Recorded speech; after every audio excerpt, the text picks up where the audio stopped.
Let's see if that works. So the problem is, Gary, that if you called his phone number, that is outside of any system that I can that works. Find. That works. Like I only handle the voicemail.mix-podcast and the voicemail dot that darn Elvis. I don't think he called my number to leave you a message. I'm saying he called my number. Yeah, I know. No, he said, he just asked in the chat room. He says, Daniel, can you help Adam find my voicemail that I sent on Tuesday? I sent the screenshot. Oh, Auntie Scott says, I do not have a heavy Southern accent. Well, thank you. I just said accent because I was thinking about it. And when I think about it, I change my accent. I got some voicemails. I got some voicemails here from somebody named Fucker McFuckman, Betsy McFartstink, Smelly Titsola, Penis Envy, Greasy Ass, Pussy Butt Fuck, Tickle Ass, McFolly Calf. Yeah, those are gonna be good. Buddy German Funk, the last one. Okay, I'm gonna try to do this now. But I cropped the wrong thing. So I want to put that back to 0. You wanna okay. Crop your titties. Now what I want to do is come in by 10. X. No, that's too much. No, yeah, don't do it by 10. Do it 7. Oh, 5? Yeah, try 5. And then bring in the other side by 5. 5 on the right. Oh, it didn't take that one. Hold on. 5 on the right. Yeah, now make your picture bigger. I can do that. Size. Keep going. Bigger.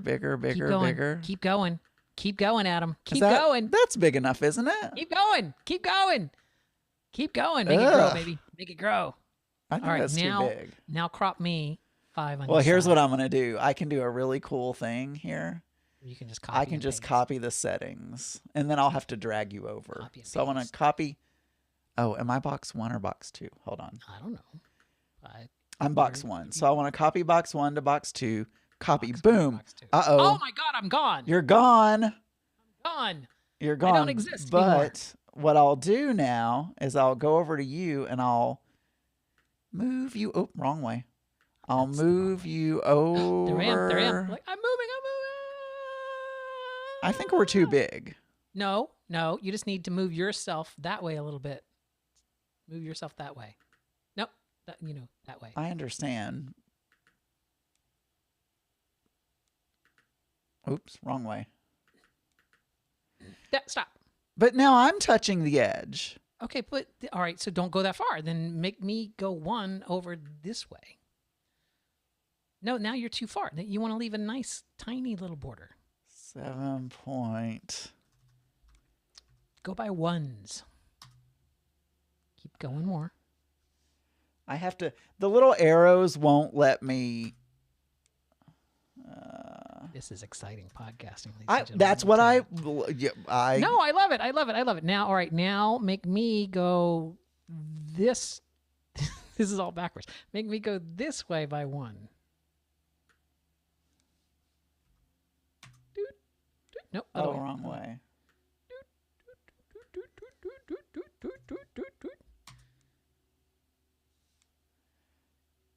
I'm trying to find the right. Wow. Oh no, you're going the wrong way.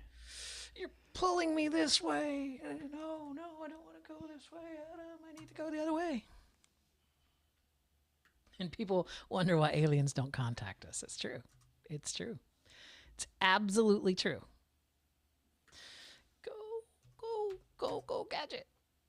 I mean, this is fine. We're just gonna have to be because I was right. I'm gonna have to make us smaller. Oh wait, here, give me a high 5. I'm gonna have to make wait. There we go. Other way. There. Boom. There. All right. Cool. Yeah. A high 5 across the country. The joy. If anyone is watching the video, you can let. Across the country. The only thing is now, in order to get you full screen, and so that I can see you at the same time, I had to put you full screen on my main monitor. So now if I want to look at the chat room, I have to look over to my right.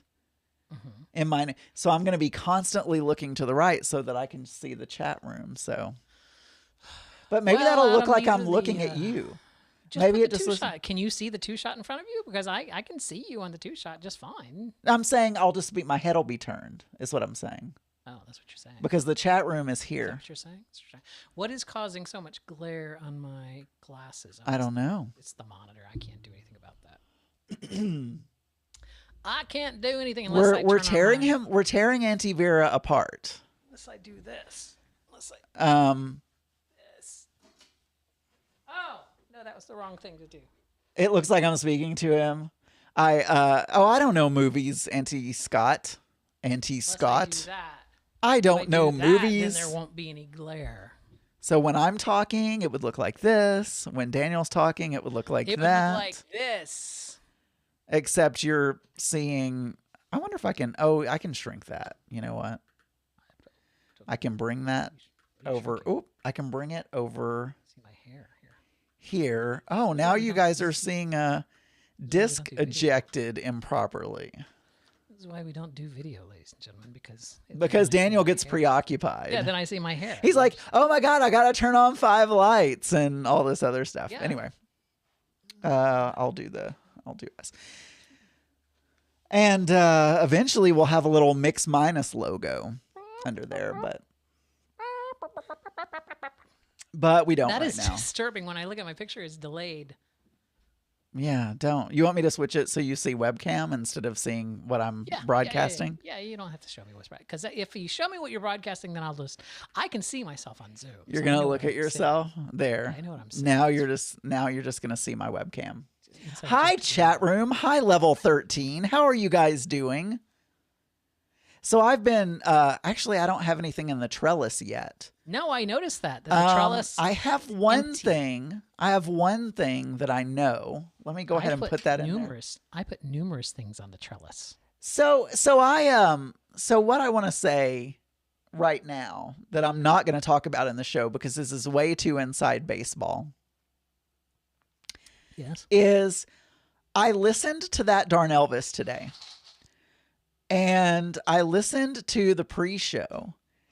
And you two were bickering in the pre-show. It was like, I only imagined it's like when you and I bicker and Nessa says, "Oh, mommy and daddy are fighting," or something like that. So I'm listening to this pre-show and I'm thinking, "Oh, mommy and daddy are fighting." And I thought, that's exactly what happens. But you're the common denominator. I know. So it's me. That's what you're saying. I've decided that what it is that I'm such an insufferable person that I'm only acceptable when we're broadcasting. It's like if we're not broadcasting, then it's like, okay, shut up. Well, actually, you and I bicker when we're broadcasting. We don't really bicker when we're not broadcasting. That's true. So it's different. You and Scott bicker when you're recording. You and I bicker like, oh, no. It's so rare for us to talk when we're not broadcasting. In fact, when you grabbed me the other morning at the start of my day, you thought, "Oh my God, somebody died." I know. I thought something was wrong. I was just like, "Why does Adam want to talk to me so early? What's wrong? Something happened." Well, I was expecting like Mittens went outside with Sydney and never came back. Yeah, they ran away. I was thinking something much darker, like they were struck by lightning. Said something about he'll ski when he's goddamn ready to, bastard, and he left. I don't know what it was all about. Anyway, that's it. I was listening, and you guys were, and then Auntie Scott basically says, "Well, I'm just a miserable person, and so I can't be high energy and happy unless we're doing a show." Yeah, I don't need him to be high energy. I just wanted him to. Auntie Scott, you need to come right on when you and Daniel are, talking. Be like, "Hi, Daniel. How is your day?" Actually, Gary Bearden is not a member of level 13. I will say this. All you had to do was send us an email. What's your email address, Gary? And I'll send you a link. A listener 13? listener thing. What you need to do, Auntie Scott, is no, I already said that. I'm repeating myself. I had another thought in my head and it left. Yeah, that's what happens when you get old. What is that noise? I want to know what the Chan movie tonight is. I'm hearing a noise like one of those weather sirens. Yeah, it sounded like that, but now I don't hear it. It's not me.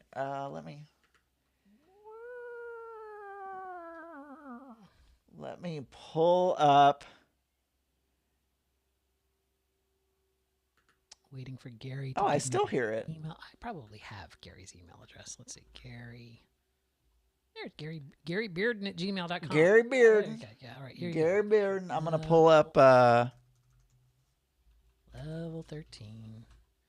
There you go, Gary. You got your own invite to level 13. Level 13. Or level Scott, 13. Yeah, level 13. Or Scott would say level 13. Level 13. Level 13. Level 13. Level 13. Charlie Chan at the Opera. That is what is on call. Trello does not want me to log in on this computer. Trello doesn't want me. I signed in with my Google account. I'm assuming that that's what you. I do, and it wants to send me a code. Ooh, a code. But I'm pretty sure I signed in on this computer last week, so I don't know why it needs a code. It's a fucking Mac. Okay. Yeah, there's probably a tornado warning outside your house, and you're just ignoring it. And I'm on the top floor. I know. That's right. How much you love the Pride 48 community, that you're willing to put your life in danger. I am trying to type, and I can't type and talk at the same time. I love it so much. I love everyone so much that I'm sitting on the top floor in the little window area that juts out from the roof. So not only am I right by the window, but I'm literally on a little precipice that sticks out over the rest of the house, if that makes sense. It does. So if I had a glass floor, I would just be looking. No, that's not true. I'd be looking down on the garage. VJ is getting his vaccine on next week because they're going to do 45 plus in Connecticut. Hey, did we want to talk about vaccines tonight? Sure. That's a card we could put up there. So since we both got vaccinated. I really only have one. I'll think if I have something else, but I only have one. All right. We got a lot of voicemails for I only have one thing that I really wanted to talk about. So. And is that the thing that you put on there? Neighbors? Neighbor drama. Neighbor drama. What? I want to know about a couple of things. I want to know about this. I want to know about this.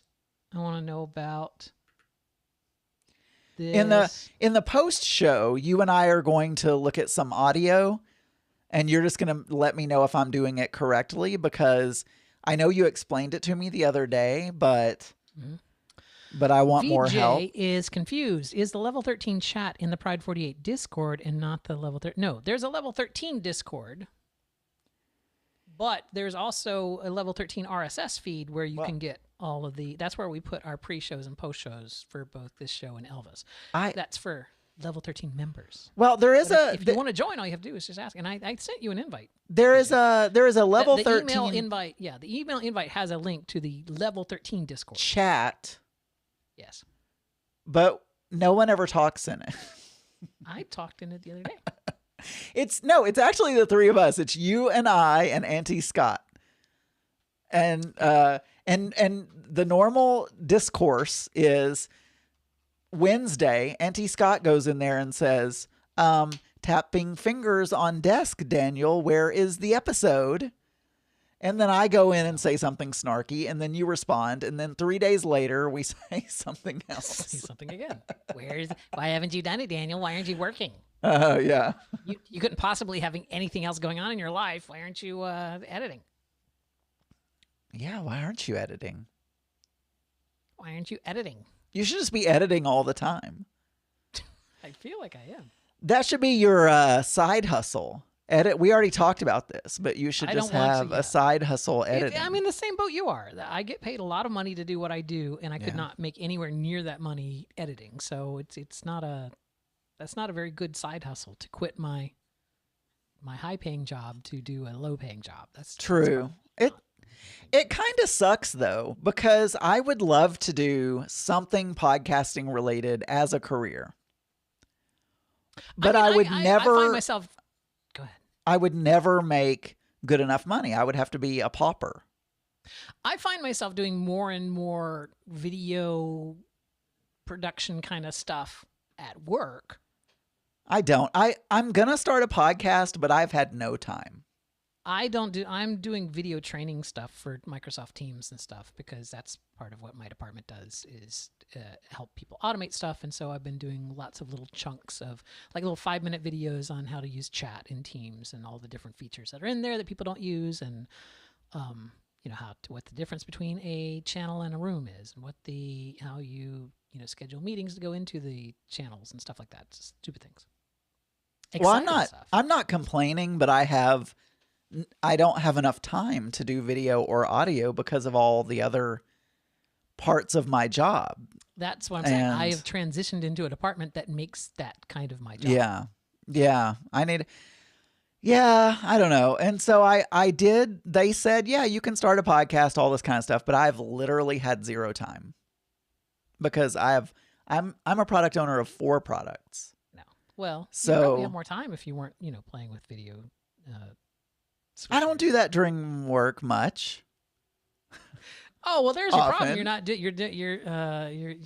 I do it after. I do it after work. No, but you're supposed to be figuring out how to do your podcast after work.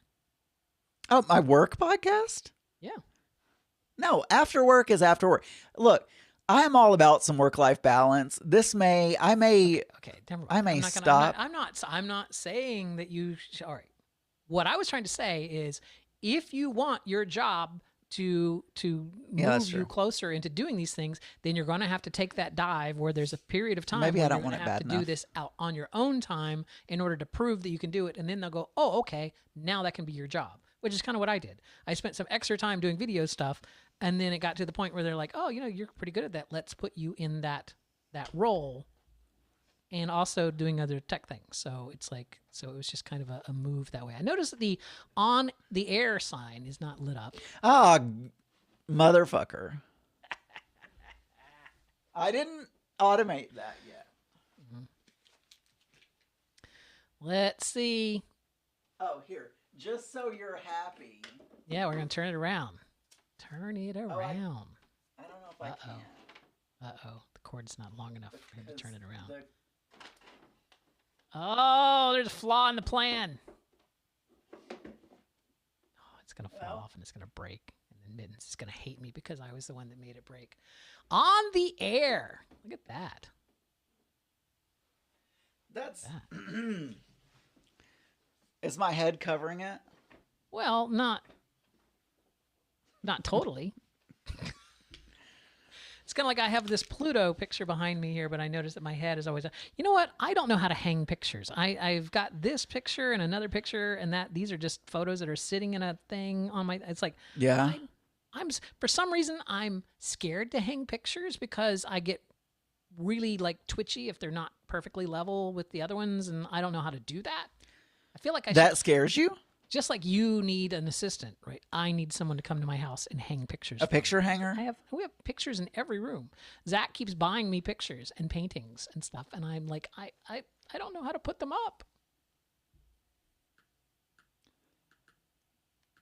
I know. I only get scared about hanging pictures or hanging things if they're heavy. So I have those shadow boxes for Pride 48. And I was really concerned that they were going to fall out, come out of the wall.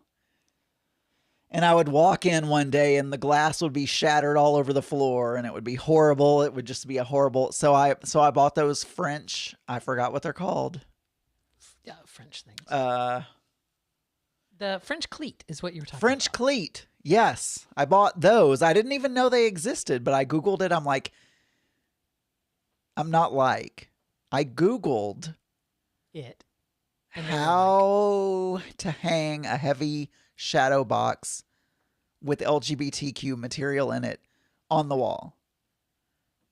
And specifically for LGBTQ material? No, I just added that. You know who taught me how to do the French cleat? No, I don't. And you can actually, you can make them yourself, but they sell them that are metal, these metal things that you screw in. You screw one side of it into the wall and the other one into the frame. I'm sorry, I was stepping all over you. It's fine. What were you going to say? I was, when I got my shot, I was kind of out of it on Sunday. I was just really groggy on Sunday, and I kind of slept most of the day. Really? I was watching TV. Yeah, I don't know why. It just kind of affected me.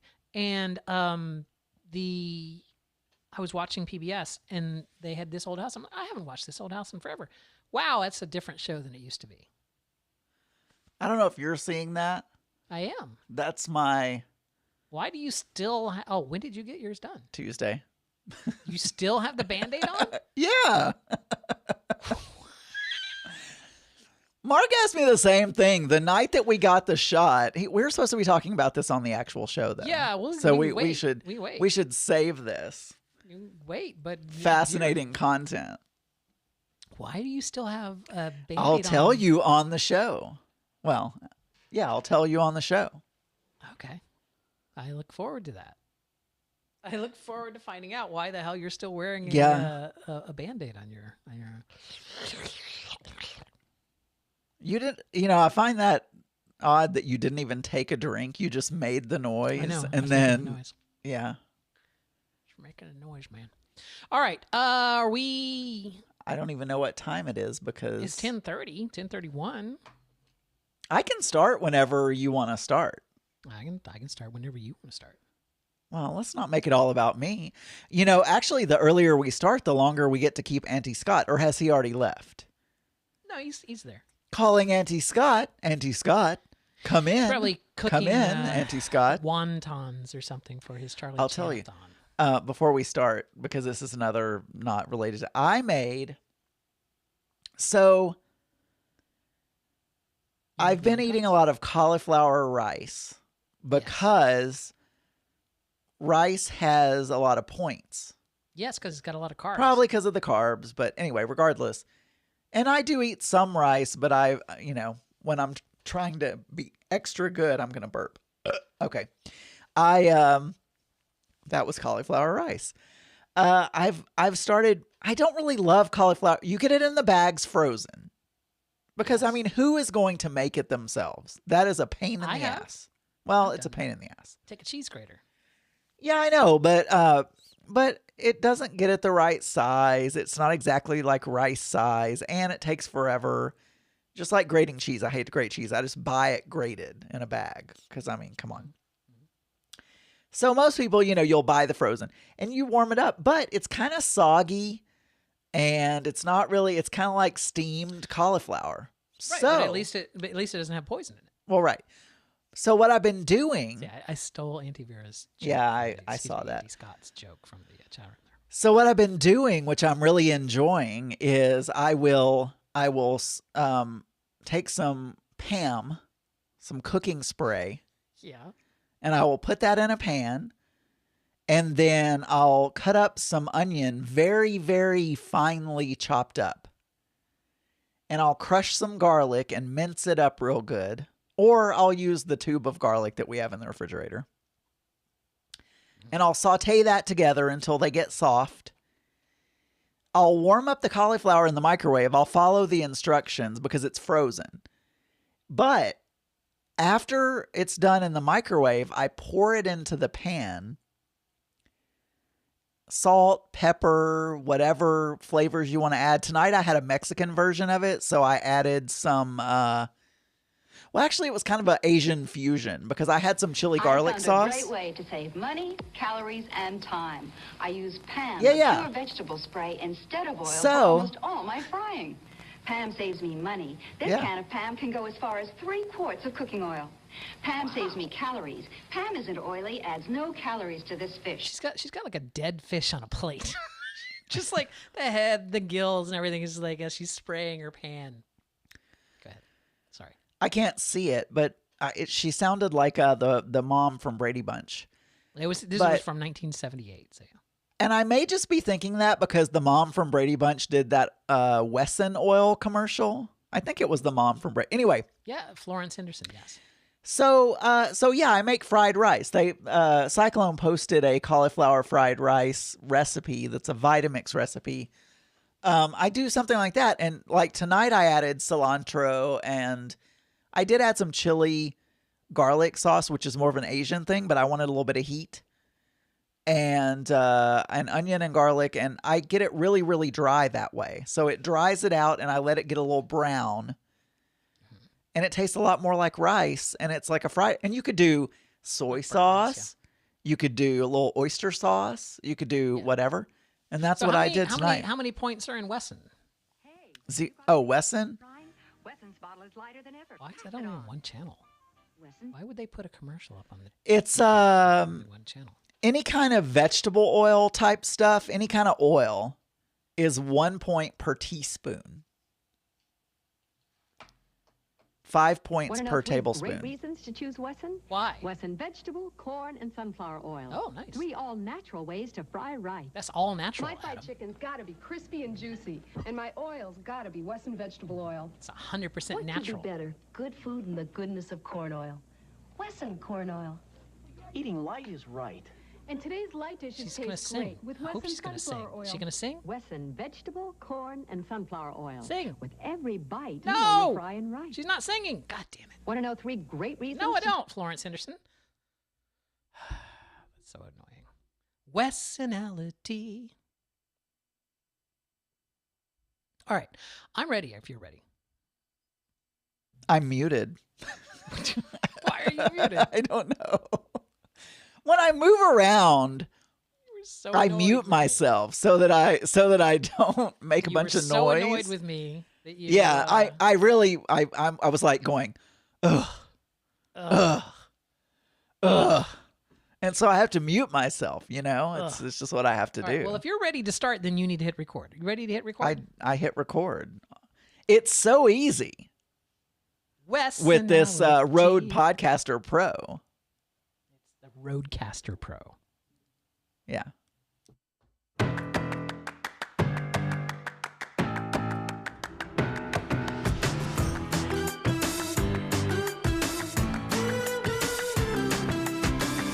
Friday night, 10:37 p.m. in the East. Streaming live on Pride48.com. It's time for Mix Minus. I'm Daniel Brewer. For an intro that has no script, I manage to fuck it up every week. I'm Daniel Brewer. I do not do this show alone. I deal with my good buddy, Adam Burns. Adam, how are you this night? Did you know they do not make grilled chicken sandwiches at McDonald's anymore? I was unaware of this, and I'm also doing excellent. Thank you for asking. Oh my God, we went to, so it was a bit of an emergency today because I had back-to-back meetings. An emergency grilled chicken sandwich. I had meetings and I only had a very short window. I only had a. Did you tell them that in the drive-thru? I need an emergency grilled chicken sandwich, please. Well, no, but I realized we had nothing for lunch. Like nothing. I had some leftover. I had made this chicken stuff for throwing down that was a Mexican thing, but it needs to be it needs to be in a tortilla or something like that. We ran out of tortillas. Yes. I didn't have anything to make a sandwich out of, even though we had bread. I didn't have time to cook anything. Yes. And we didn't have any microwave dinners or anything like that. So I was like, okay, the closest thing to us is McDonald's. Normally I wouldn't go to McDonald's, but I thought they have a grilled chicken sandwich. They have an artisan grilled chicken sandwich. That is what it's called. Artisan grilled chicken artisan. Whatever. Artisan chickens. So first of all, I chose the wrong path to McDonald's. Mark even said to me, Boyfie, it's a lot of traffic at lunchtime. You may want to go on this other road. And I said, oh, we'll risk it. We'll go this other way. Oh my God, there was such a long line at the light. Amazing. Long so then I said, why don't you go ahead and order my food on the app? Today's Friday. It's Lent. He has some canned tuna he was going to eat. Mm-hmm. I'm not eating canned tuna. I do not like fish. So I do not like canned tuna. I will not eat it. And I told him he could get a filet-o-fish. Log. I will not eat it on a log. From McDonald's, because they have a filet-o-fish, I believe is what they call it. I like the filet-o-fish sandwich. I'm a big fan. I said, go ahead and order. Since we're in line at this stoplight, please go ahead and order. I was driving. Yes. I said, please go ahead and order me an artisan grilled chicken sandwich on the app. Hold the artisan. That way we'll just pull into the slot because I'm sure there'll be a line at the drive-thru. So he goes in the app and he says, there's not a grilled. I'm like, oh my God, there's got to be a grill. You're just not. Do a search. I'm like, search for it. Search for grilled chicken. Search for artisan. Search for whatever word. Search for chicken. Yes. And all they had was crispy chicken. That's all they had. And I said, well. Yeah, they're doing like a new ad campaign for the crispy chicken sandwiches, aren't they? They are. Yeah, they are right now. And so I said, well, maybe they just don't have it in the app for some reason. We're already in line. I mean, we're already on the way there. I don't have anything to eat at home. We got to go. Maybe they just have some laying around in the back. They have a grilled chicken salad. Right. So they make grilled chicken. Put it on the bread. Put it on some bread. And so anyway, so we get there and there's also a line in the drive-thru. So I have to wait in that line and we get up to the window and I say, hey, I'm sure you have a grilled chicken sandwich, right? Because, I mean, come on. You guys always... I didn't say that. I said... sorry, ma'am. We no longer carry those. That's what she said. She said, nope, we no longer have a grilled chicken sandwich. And so... Now, a grilled chicken sandwich from McDonald's is supposed to be around 8 points. All right? I had to get a hamburger. The tiniest little hamburger you've ever seen. And that was also 8 points. Is there a Domino's near you? Probably. Yeah, I think there is. How many points? Someone you don't know, but anyone in the chat room know how many points is in one of those Domino chicken pizza things where they take chicken strips, but they put sauce over it. So it's not a pizza. It's like chicken strip topping stuff. Okay. Well, is there cheese? Because that would be... Yeah. Anyway, I had to have a tiny little hamburger. Wait, cheese is points? Yeah, cheese has points in it as well. Weight Watchers is not low carb. It's like a mixture of everything. It's like... it's a little hodgy-podgy kind of They look at the carbs. They look at the fat. They look at the sugar. They look at the blah, blah, blah, blah, blah. And they try to steer you towards lean protein. Okay. And whole grains. Well, I mean, it's chicken. It's chicken. That's lean. So, yeah. Well, no, chicken breast is 0 points. That's why I eat a lot of grilled chicken sandwiches. Well. Because the chicken breast is 0 points, but the bread and whatever sauce they put on it. How close is the nearest grocery store to you? About the same as McDonald's. So you could have just gone and bought some chicken breast. Yeah, but I would have to cook it. I would have to come home and cook it. I had meat at home, but I would have to cook that meat. I didn't have time to cook. Instead of cooking, what do you mean you didn't have time to cook? Well, I cook while I'm in meetings. I just turn my video off. I take the meeting on my iPad and I turn the video off. I don't know. The kitchen's downstairs. All my oh my God, Zoom equipment is up here. You have to stretch the cord all the way down to you have Wi-Fi in your house. Come on. Yeah, I mean, I could join on my phone, I guess. You know what? Teams hasn't. Or you guys use Teams or Zoom? We use Zoom. Oh, Teams has a neat new feature where you can transfer between your phone and your computer. So if you need to get up and leave, you can actually transfer it to your phone, and then I'll get in my car and it's played over like Bluetooth in my car, and then when I get back to someplace where there's a computer, I can transfer it back to my computer. So that's fun. I'm always afraid if I take it out. Like occasionally, I need to pee.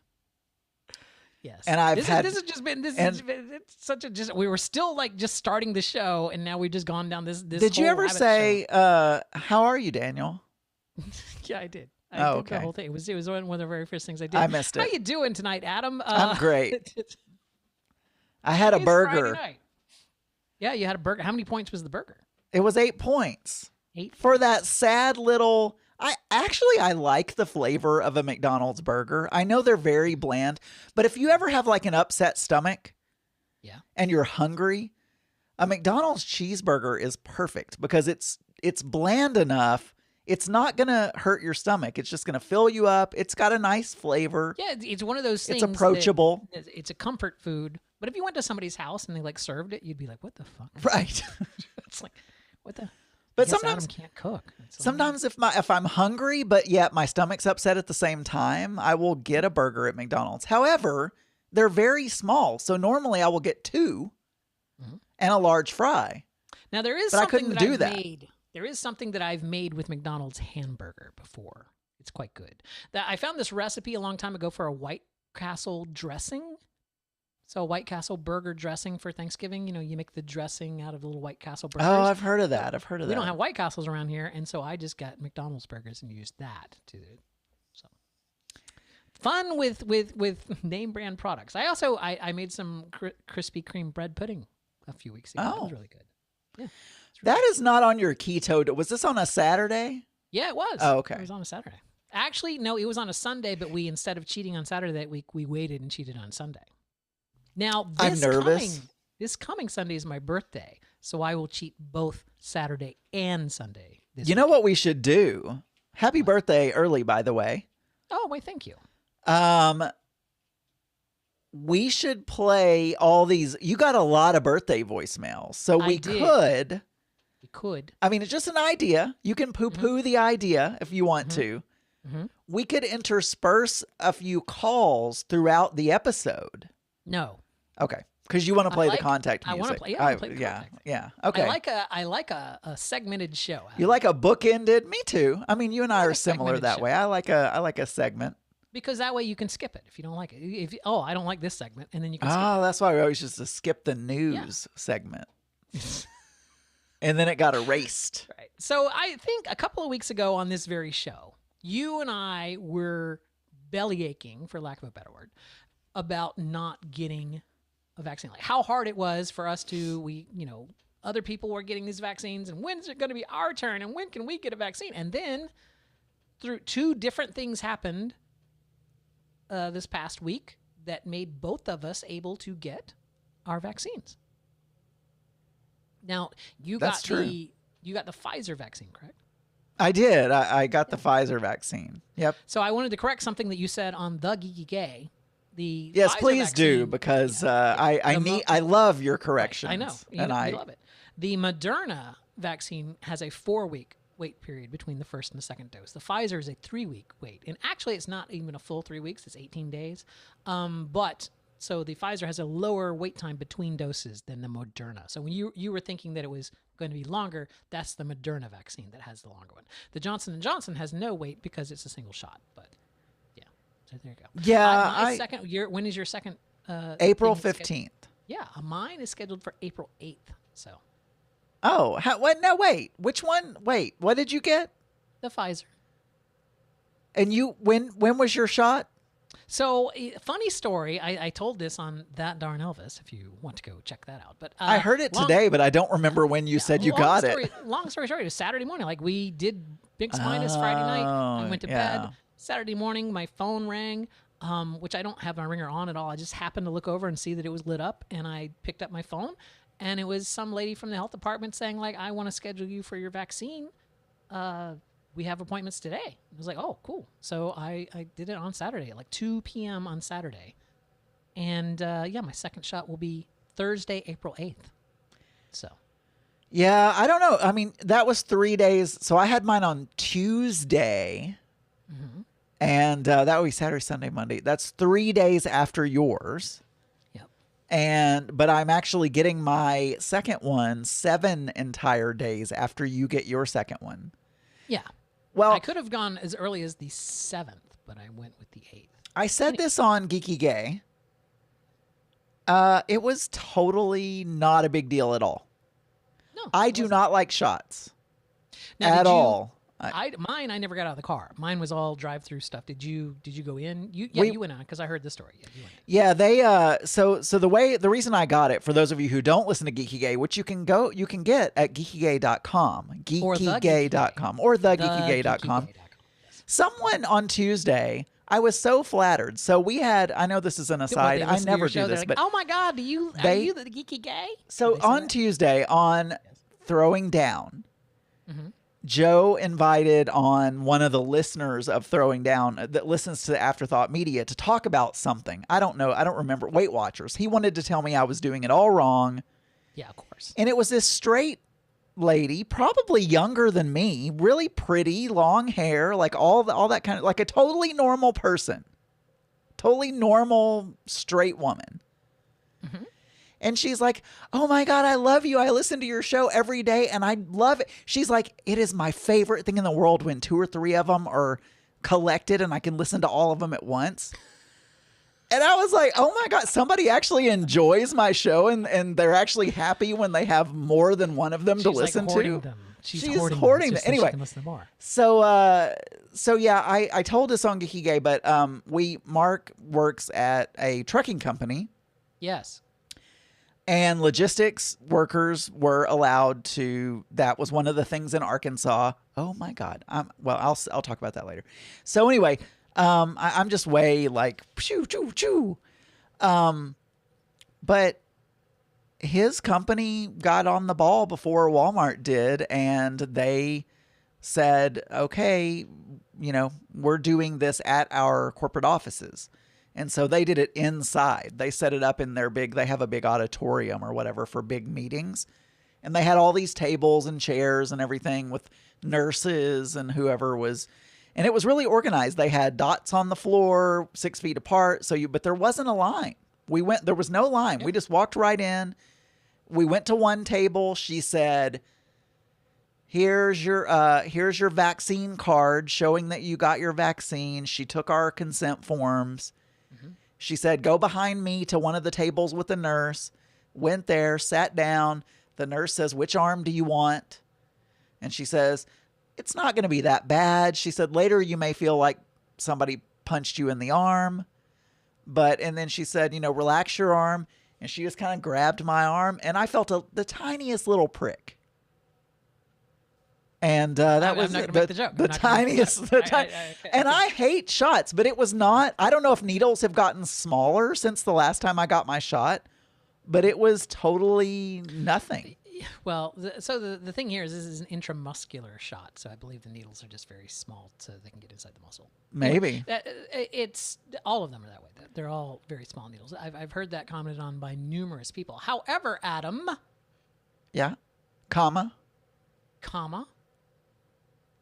I've totally. You're looking at the chat. Don't look at the chat room.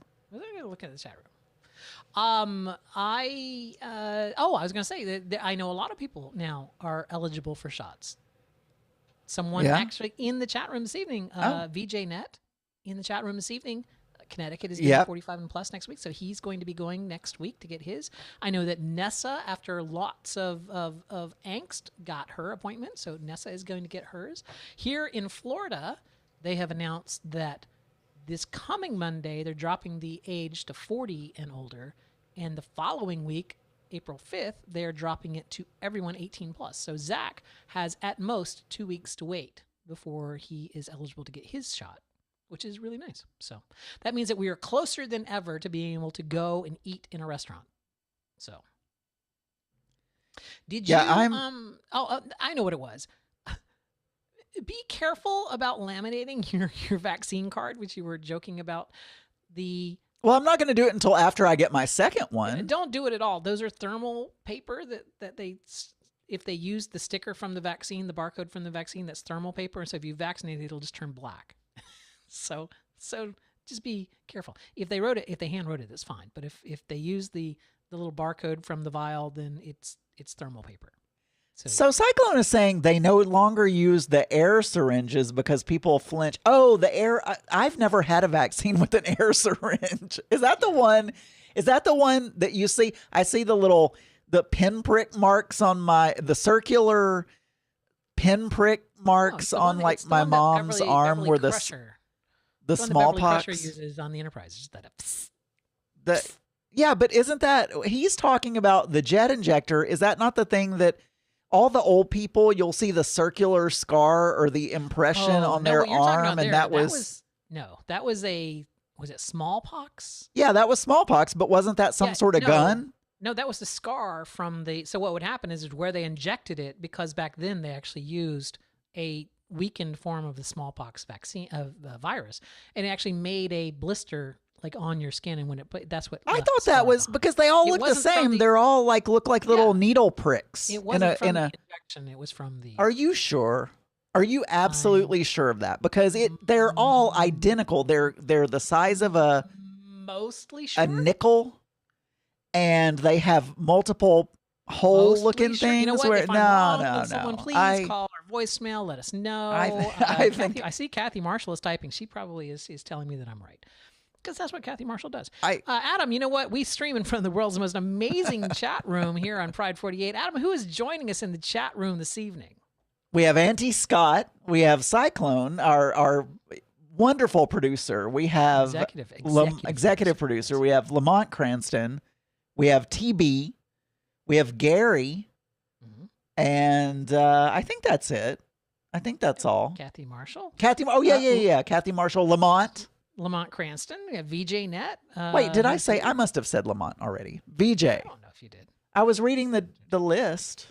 Okay, great. So I must have said Lamont. VJ's not in the Discord list. VJ was just typing in the channel there, just like Gary. It doesn't matter, Adam. It's fine. It doesn't matter. They can listen. You've offended people. I'm sorry. I'm sorry to everyone that I've offended. Speaking of offending people. Yeah.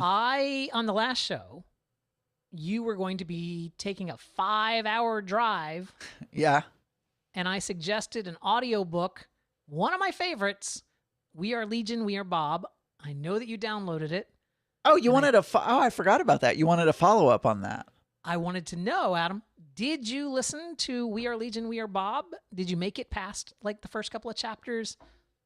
I listened to about 9 hours of that book. Okay. And I enjoy. Look, I do, and it is enjoyable. I thought it was good. I did think though, after he's cloned himself a bunch of times, yes, it gets very confusing as to which one is talking and what's going on. There are so many different stories. One of them went back to Earth. One of them stayed on Andromeda, whatever, yes. Jiggy, and came up with all these scientific discoveries. One of them went somewhere else. Mario was a loner and went off on his own. So I had a little bit of trouble keeping up, and it got a little tedious at that point. But I really like the concept of the story, and I am going to finish it, and I probably will listen to the other ones, because I think there are like 3 other ones. It was enjoyable. I wouldn't say it was the best book in the world. But I gave you something that you liked. So. I would say out of 5, I would give it a 3. Oh. 3.5 maybe. All right. Yeah. We Are Legion, We Are Bob. First book of the Bobiverse. I loved it. Did you have you listened to the other ones? Yeah, there's 4 books. I've listened to all 4. I didn't realize it's a Audible original. It was written and performed only for Audible. It's not even a book. No, it's a book, isn't it? Well, I don't know, but it's an Audible original. Yeah, Audible did that with a lot of because audio book companies weren't doing a lot of sci-fi titles, and so Audible just started funding their own recording. Yeah, but what I don't know is is there actually a book that you could go and buy, a paperback book or a hardbound book? So, because it was on the New York Times bestseller list, so I'm assuming that it needed to be in hardcover form or paperback to do that. Let's see. We Are Legion. We Are Bob. Let's see what's available on the old Amazon. According to Goodreads, it is. Well, I probably just assumed because it said Audible original.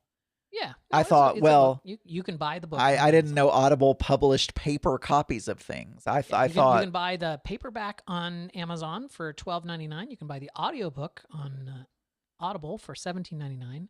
Or if you're a member of Kindle Unlimited, it is free on Kindle Unlimited. I enjoyed it. I did enjoy it. I like to read or listen to books, and it is a good way to distract me when I'm driving. So, okay, so you need to talk about your neighbors.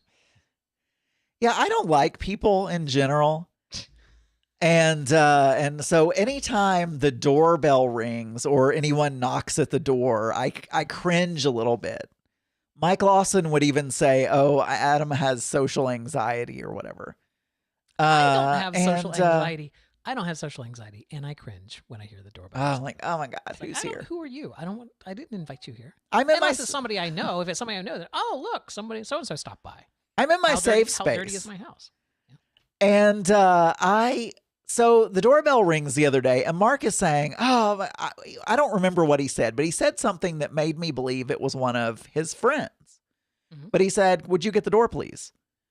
And so I thought, oh, it's going to be someone bringing us food or something, because Filipinos have this tradition where when it's anybody's birthday or any sort of celebration, the person who has the birthday throws the party, cooks the food, does everything. And so now with COVID, what they're doing is anytime one of the kids has a birthday, the mom and dad will cook food and deliver it to everyone's house because they can't have a party.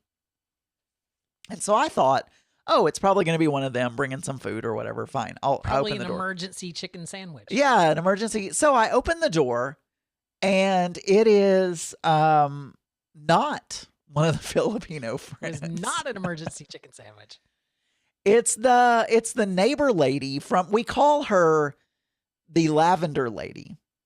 Now, the reason we call her the Lavender Lady is because when we first moved in, and they're the immediate next door neighbors. She's the one that called our shower the porn shower before we ever moved in. So we were out here looking at the yard, and they were having their house built, and they were in their backyard, and we were talking over the fence. Actually, I don't even think there was a fence there yet.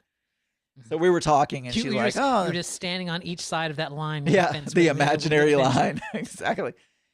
So anyway, we call her the Lavender Lady because after we moved in, they had gone lavender picking or something to some lavender farm, and they got a bunch of lavender and they put it in little bottles and they took it around to all the neighbors and said, "Oh, here's some lavender." And anyway, why she knew about the porn shower. She's like, "I got some lavender lotion for your porn shower." So there she is standing at the door, and I'm thinking, oh, And I think she heard me because I said to Mark, I'm like, I don't want to answer the door.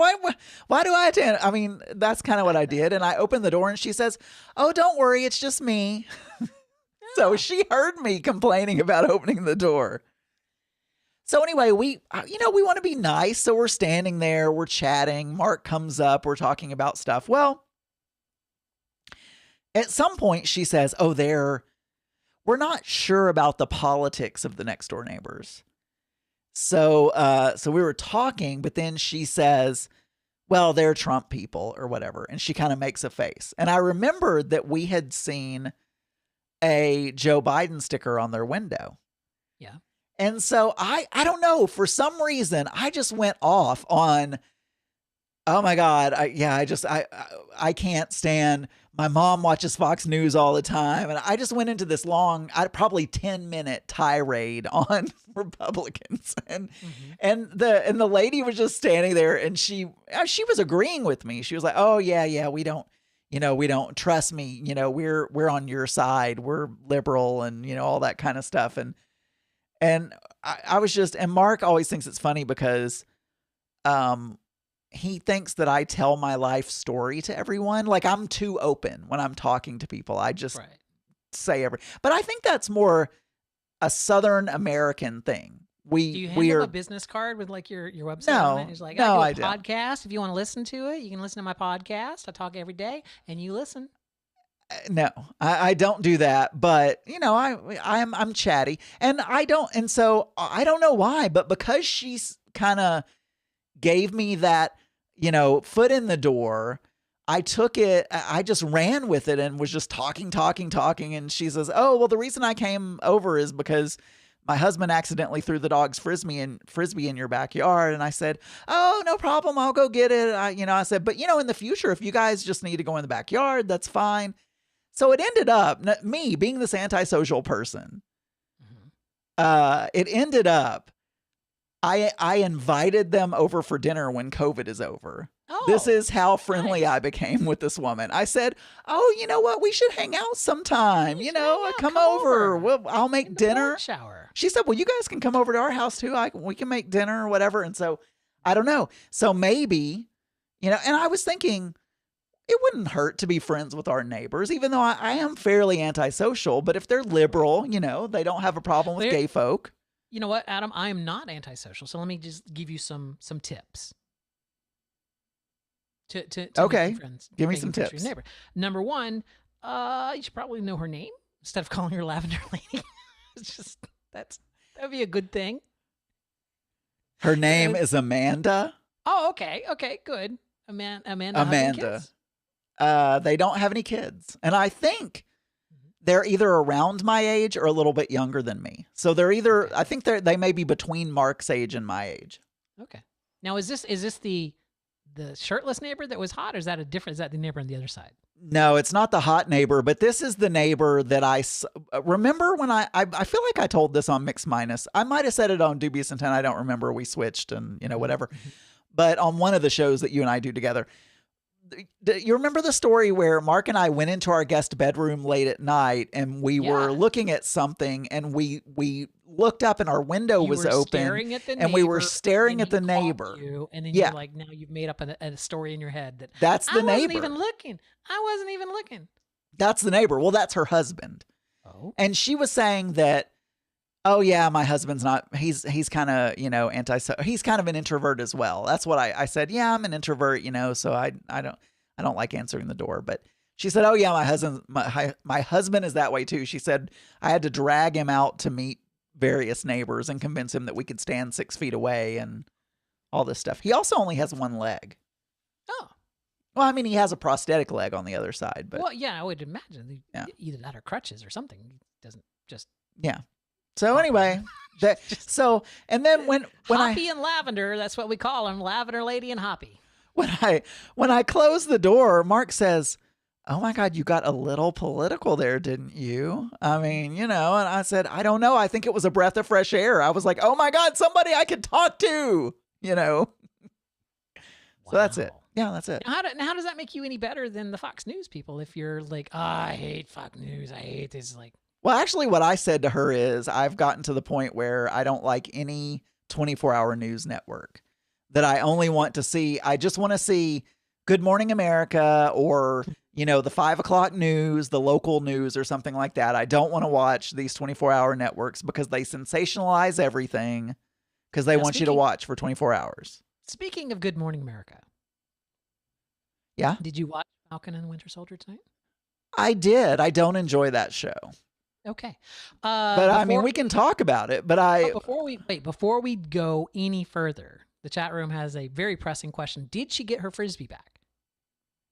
Yeah. I mean, I just went into the backyard, got the Frisbee and threw it over the fence. Mm-hmm.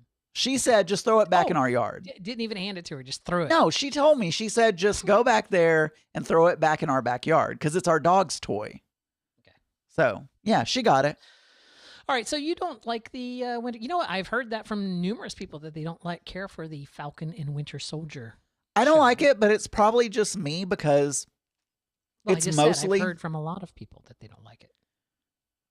Well, the reason I don't like it is kind of the reason I don't like a lot of action type movies and things, because I feel like they're too much action and not enough story.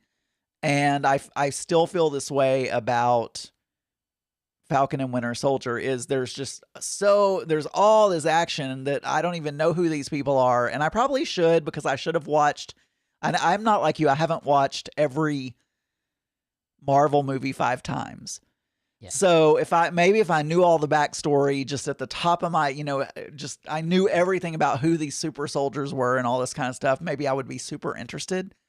Mm-hmm. But I just found it to be, even the second episode, I thought, oh, they'll dig more into the story. And it seems very surface level as far as story is concerned, and mostly just, oh, bam, bam, bam, let's fight and stand on top of trucks and fly around. Comic book shows. I know. If you open any comic book and open it up, they're going to be, that's what people pick up comic books for, is the fight scene. So it's like, that's just a given. That is part of the genre, Adam. True, but WandaVision had a story, and then it worked its way up to action only the last couple of episodes. Yeah. Also, if there's going to be action, I want fireballs shooting out of people's hands and stuff. Oh. You know what I'm saying? So let me ask you, this week, Disney announced that they are pushing back Black Widow yet again. It was supposed to come out in May of 2021, and that was the latest push. And now it's now been pushed to June or July. But they have also announced that they are going to release it the exact same day on Disney Plus. So because I care about Marvel films, Google knows that. It's in my news feeds. And so I saw a whole bunch of pieces this week of industry folks that are highly upset that Disney is doing this. They're very upset that Disney is releasing a day and date on Disney Plus for this movie, which they had all decided was going to be the savior of the movie industry, or the movie theater industry. Oh, I see. They want them to just release it in the theater. Right. Yeah. Now, let me ask you this. I will probably talk to Scott about this, because Scott is in the industry, so I'll probably talk to Scott about this on That Darn Elvis on Tuesday. But I just wanted to know this answer from you. Are you willing to pay $30 to see Black Widow at home instead of paying $40 to see it in the theater? Because I'm assuming you're like me. I only see movies in a theater where I have a reserved seat. That's the recliner. So I'm paying for the upscaled sound and recliner and stuff. So my tickets are already $20 a piece. So for the two of us to go and see a movie, it's $40. So to pay $30 to see it at home, where I can pause it as much as I want on I don't have an 85-inch television. I only have a 75-inch television. But when I can watch it on my 75-inch television with a great sound system on my couch, and I can pause it and go pee, and I can have my own snacks and do whatever I want, that's well worth it to me. I'm all in for this. Yes, I didn't pay it for Mulan or for Raya the Last Dragon, because those weren't big draws for me. I just waited until they were free, and then I watched them. But absolutely, a Marvel film coming out, I am there. I am there. And I'm wondering if they make a lot of money off of this, because unlike a theater where they have to split the profits, that $30 is all profit to them. So it's like, the question is, Adam, would you pay the money to see the movie? To see it at home? Yeah. I'm undecided about Black Widow, because she's not my favorite character by far, and I feel like it's going to be a very Captain America-y type movie, which is going to be the type of action that I don't necessarily love, because that's also kind of what her character is. But in general, I'm just going to give you a generalization.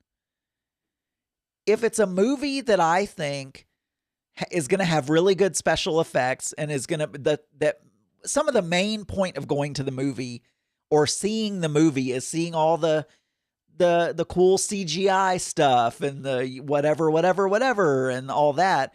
But you can see that at home. I know, but it's better on a movie screen, the huge movie screen. I may have an 85-inch TV, but I don't have a 1,000-inch, whatever size those screens are at the movies, whatever it is. You could with a projector, but. Well, I mean, I don't even have a room big enough. I know you have that room with the 20-foot ceilings or whatever. Right. You started your previous thing by saying, I don't like people. And I don't hate people, but I hate people in movie theaters. They are always talking, rustling, putting their feet up on something, being just total jackasses and everything. To me, to have a pristine, I'm one of those people that when I watch a movie, I watch the movie. I don't like talking. I pay attention to it. I want to know every single line of dialogue that is said. I want to follow everything that's going on in it. I cannot just casually watch something. I have to watch it. And I feel like this is made for me. This is great. I can now watch a Marvel movie at home without a bunch of nitwits being all loud. And so are you saying that you are going to watch it at home? Oh, absolutely. Oh, okay.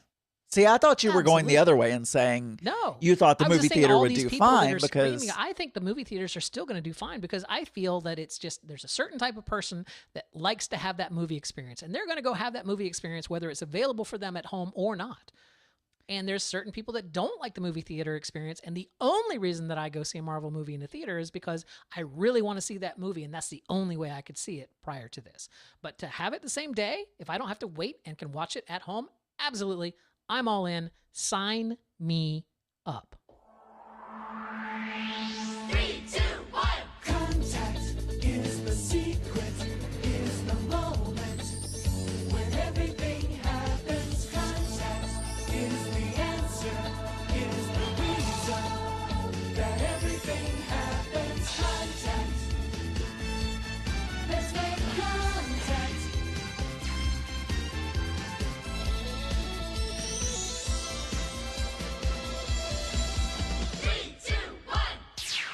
Excellent. It is the contact segment of the show. This is a segment where we play your voicemails and read your emails. Adam, do we have any emails this week? I don't think so. Do we? Okay, we have a lot of voicemails. I wasn't really. We do. We have 17 voicemails, Adam. 17 of them. I'll look while you're 18 actually. But when I downloaded these, I didn't download the name with them, so we'll find out who they are. This is in the order in which they came in. For those of you who don't know, it's my birthday on Sunday. I asked for people to call and leave me a birthday voicemail, so let's find out who our first caller is, Adam. All right. Hey, Daniel and Adam, this is Joe Batanz over at Throwing Down, a show I do with Adam Burns. Yes. You know, I was crushed to hear recently that Daniel's mom passed away. Yes. I have Adam here with me, by the way. Yes. And I think it's a minute time limit, so it is not a minute time limit. Yeah, it does max duration 90 seconds. But anyway, okay. How often, by the way, I have a question before I do. How often does Kathy Bacon just get cut off? Like all the time. A lot. Okay. So anyway, by the way, hi, Auntie Vera. I don't think Auntie Vera listened to the episode I was on with you, by the way. I think he did. I think she only listens when Daniel's on. No, I think he listened to the one you were on. Why aren't you speaking? Know. Are you still recording? I'm still recording. Anyway, Daniel. Yes. Did you receive the bereavement card I sent you? I did. I was wondering. I never heard if you received it or not. Oh, so I was just checking in. Hope all is well. I love your show. Never miss a week, and keep up the good work. Thanks, everyone. Right. I am such a bad person because I did get the card from Joe. You never thanked him for the porn. I didn't. I never thanked him for the porn. Here's the thing, Adam. Yeah. What is it? I already have a Nextdoor Studio subscription. Oh, no. Are you going to re-gift it? Give it to Aunt Sally? Maybe we should give it away as a prize. We could. You know what? Gary Bearden is in the chat room this evening. I'm sure Gary Bearden hires some of the Nextdoor boys to come over and serve him. If you don't have a Nextdoor Studio subscription, I will send you the information for that. And Baptist beer. But I did receive it, Joe. Thank you very much. I love that you changed the password to what you changed it to. Thank you. That was very funny. Auntie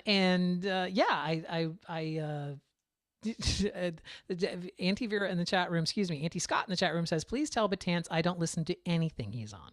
Aw.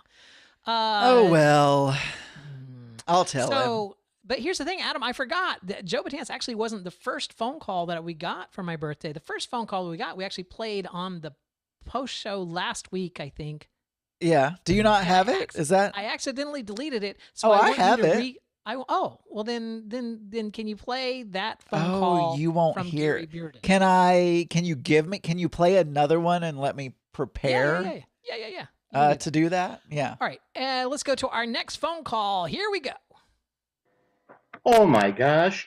There's somebody else who wants to say happy birthday, Daniel. Yes. Come on over. Oh, seriously, all I want to do is sleep. But I will say this for the Daniels. Happy birthday, because you rubbed you. That was one of my heels. Happy birthday. Now let me sleep. I'm tired. I'm very tired. See you later. Bye. Oh, that was Eunice.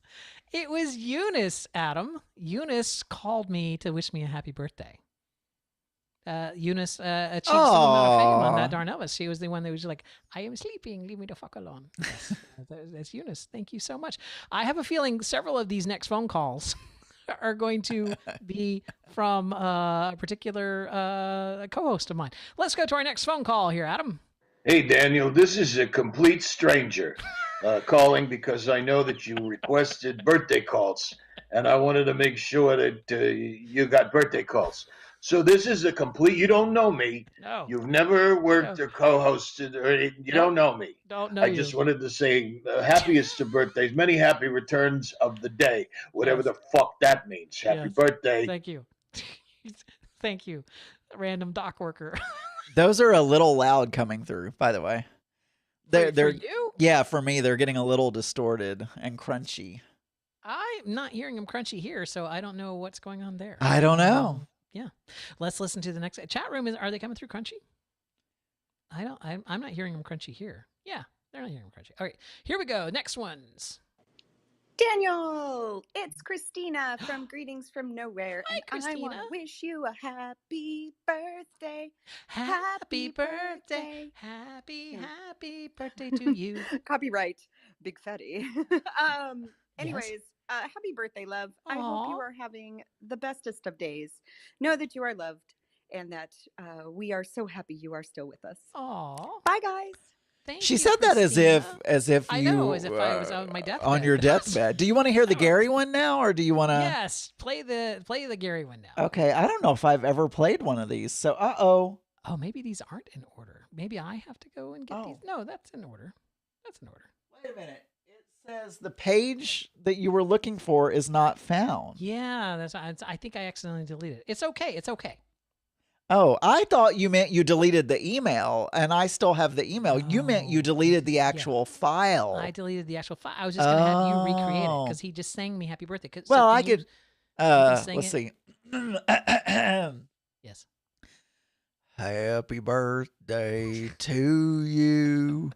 Happy birthday to you. Happy birthday, dear Daniel. Happy birthday to you. Oh, thank you so much, Gary. I appreciate that. That is that's very, Gary didn't know how to join level 13, so I just signed him up this evening to be part of our secret behind the scenes club. It's not secret. We tell everyone about it. Called level 13. He called it Listener 13. That's right, Listener 13. Let's go to our next phone call though, Adam.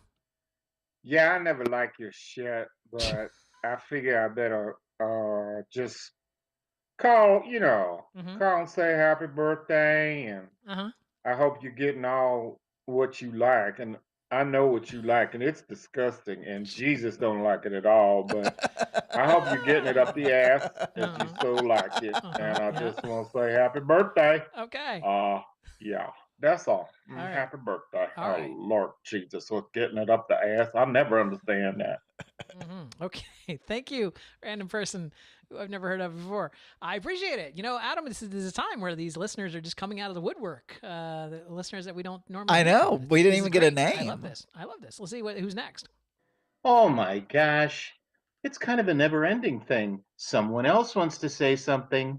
I don't want to. You have to. I don't want to. You have to. Come over here. Oh, it's Howard. Right. Hi, this is Howard. I don't know who you are, Daniels, but I'm supposed to say happy birthday. So happy birthday, whatever. Seriously, I would rather go do something else, but I have to say happy birthday. Otherwise, they don't feed me around here. I need dog protective services. Send dog protective services immediately. Howard. Well, kind. Happy birthday, Daniels. What do you mean you don't know who I am, Howard? I have met you before, Howard. I have petted you before. Just Daniels? Happy birthday, Dan. He calls you Daniels. We do that a lot with cat voices. Yeah, you tend to pluralize everything. Oh, okay. I want the foods. Do you have the foods? I would like the foods. Yeah, it's a thing. Let's go to our next one here. By the way, I am being told that these are not in order. I apologize. When I downloaded them, they all have date signatures on them, and I assumed that they were coming in the right dates, but I see that they may be not. Anyway, I apologize if they're out of order. Here we go. Next one. But the thing is, I can't remember. Wait, here we go. Hello, Daniel. Yes. And Adam. I'm calling you. From the side of the road. But the thing is, I can't remember why I'm calling you because you're I on the paused side your of the... show little mix minus halfway through listening. Yeah. And then at the end you said everybody has to call. There has to be more than 2 phone messages, but less than 50. So right. I don't know. Why the hell are we calling? I think it's for a Kathy Bacon competition. Yes, it is. This is Scotty, by the way. Okay. We know that, yes. Bye. I wonder how much just Woodhaven. I wonder how just random Australian road noise we've played on this show over the years. From he should make a CD of environmental sounds for movies, the sounds or something. Of Australia. Voices. He could sell it. There are all these sites where you can go and get background sounds and background video and stuff like that. He could sell his Australian flavor. He could. Yeah. Let's go to the next one, Adam. Okay, let's do it. Hello, Daniel. This is your favorite co-host calling. Oh, whatever. Well, your favorite, but your best co-host. The most amazing. I would like to take some time to talk about myself, if I may. Oh, wait. No, I'm calling to wish you a happy birthday, Daniel. It goes a little something like this. Happy birthday, Daniel. Happy birthday to you. Yeah, baby, happy birthday to you. Oh, mama, happy birthday, dear Daniel. Happy birthday to you and you and you and you and you and you and all of the yous around the world. Happy birthday, Daniel. Thank you, Scott. That is Scott. That is my co-host on the award-winning podcast, That Darn Elvis, which you can hear every Tuesday. Usually every single week. Yes, you can, Daniel. You can hear it every single week. That's right. Unlike Throwing Down, which you can only hear every other Tuesday. Every other, yep. Yeah. Let's go to our next one. Whoops. There's someone else here, Daniel, who wants to wish you a happy birthday. Drew? Happy birthday to you. Oh, God. Happy birthday to you. Happy birthday, dear Daniel. Happy birthday to you. Here, bring it home. It's your birthday, Daniel. Happy birthday, Daniel. Oh, your birthday, Daniel. No, you're cute, Daniel. I'm sorry. Happy birthday, Daniel. Daniel, it's your birthday. Yes. Happy birthday. Yes. Ooh, did you like that? That was like the 60s, 70s. That was a nice fade. I think so too. Happy birthday, Daniel. Hope you enjoy and get and do everything you want. And your butt's clean. Yeah. It would not be a phone call from Scott without some kind of butt. How many drinks in were they at this point? I don't know. I'm assuming this is probably early in the evening. Thank you. That was Drew, everyone. Drew O'Brien, the award-winning author. You can find his I books wish on I could Amazon. just reach around and get his book, but yeah, Amazon.com. Let's go to the next one here. Hello, Daniel. Also, hello, Adam. But Yes? this voicemail, it isn't for you. No. Because it's not your birthday. Right. But Daniel, My it's birthday. your birthday. It This is. is your birthday song. It isn't isn't very very long. That's it. Happy birthday, buddy. Thank you. You mean the world to me. I gotta start. Adam, you mean the world to me too. But this is for Daniel. I know, This is that's for fine. Daniel. That's Daniel, fine. You already mean the told him world that. to me. Yes. And I'm just so happy that I know you, Uh-huh. and I can still remember the first time I met you in Vegas. Yes. In line for food, which is very fitting for our friendship. So all the best, buddy. I look forward to seeing you in September, and you have a great motherfucking birthday. I don't know if you're allowed cussing. I think you do, but you can beep that in post. Yeah. And Adam, happy birthday for whenever your birthday is. I don't know. You don't whore yourself out like Daniel does. Thank you. All right, this is a Seder all together. Catch you later. Catch you later. Bye. Bye-bye. Yeah, it's Seder. I was going to make a joke about him crying the first time he met Vera and not when he met me. But Well, I'm going to say this. Seder needs to make sure that he doesn't cancel this time, because he needs to make sure for your birthday he actually lives up to his responsibilities and goes to see you, not comes. That's right. He doesn't. He doesn't need to come necessarily. He needs to come to Florida. Yeah. Yeah. In September. Kathy Marshall in chat room is pointing out that there are a lot of Scots. There's got Scotty and Scott and Auntie Scott and and Joe. Scott. Yep. And Christina. So, all right, here we go. The next phone call. Happy birthday to you. Happy birthday to you. Happy birthday to Daniel. Happy birthday to you. And many more. On Channel 4. I love myself. Is it Elmo? I think that's Elmo. I don't know. Maybe. Like Elmo. Elmo? No. Elmo listens to Mix Minus? Oh my gosh. I met Elmo in a back alley. Oh, really? Once, did you tickle? Did you tickle Elmo? Daniel, That's that's where you got the idea. Yeah, it was the thank you, Elmo. That's very nice. Let's go to our next one. Hello, Daniel. This is Brian in the Berries in Connecticut. Hi, Brian. Saying hello from the illustrious Nutmeg State. Yes. Wishing you a happy birthday, and hope that 2021 ends up much better than 2020. Yes. Well, that's not a very high bar. That's a very low bar. Thank you, Brian. Brian, formerly from Danbury. I believe they've now moved, which is why they're no longer Brian in Danbury. So they've moved. Probably. The Bryans formerly known as the Danberries or Brian something and Kevin, like that. Yeah. What are we calling Junior? I know Junior's real name. I don't want to say Junior's real name, so it's like just Junior. And Junior, who's no longer Junior. He's yeah. Yeah, I see him. I follow him on Facebook. Well, I don't follow him. I follow Brian and Kevin. Anyway, you know what I'm trying to say. Thank you, Kevin. Anyway. Yeah. Thank you, Brian. I appreciate it. Let's go to our next one. What? This is what? What? Why don't you just send him your demo? Jesus. My demo tape, my voiceover demo. You're saying I should send. That's not very nice. No, but it's accurate. Huh? What?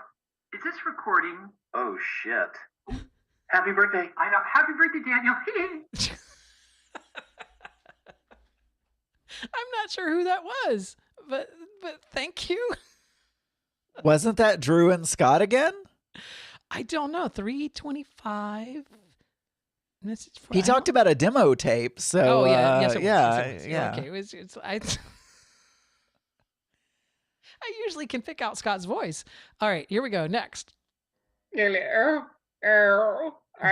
I get a little nervous when I'm recording, and I just wanted to say, Daniel, I so enjoy all of your, what shall I call them? All of your incarnations on, not the radio, but the internet. As it will never shall be, amen.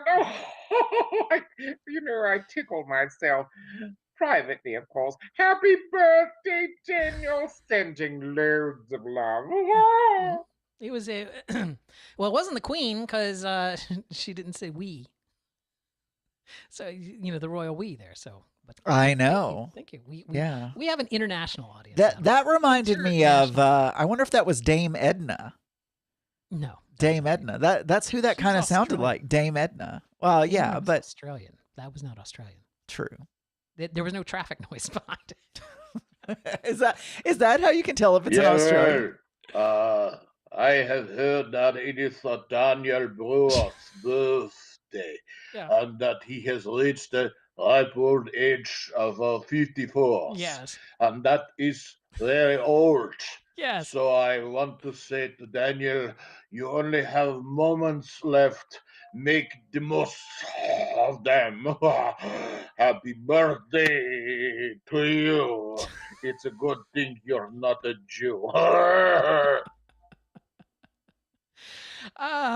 Someone in the chat room says Colonel Klink. It sounds more like Schultz. Like Colonel Klink had a very high, kind of sing-songy kind of voice.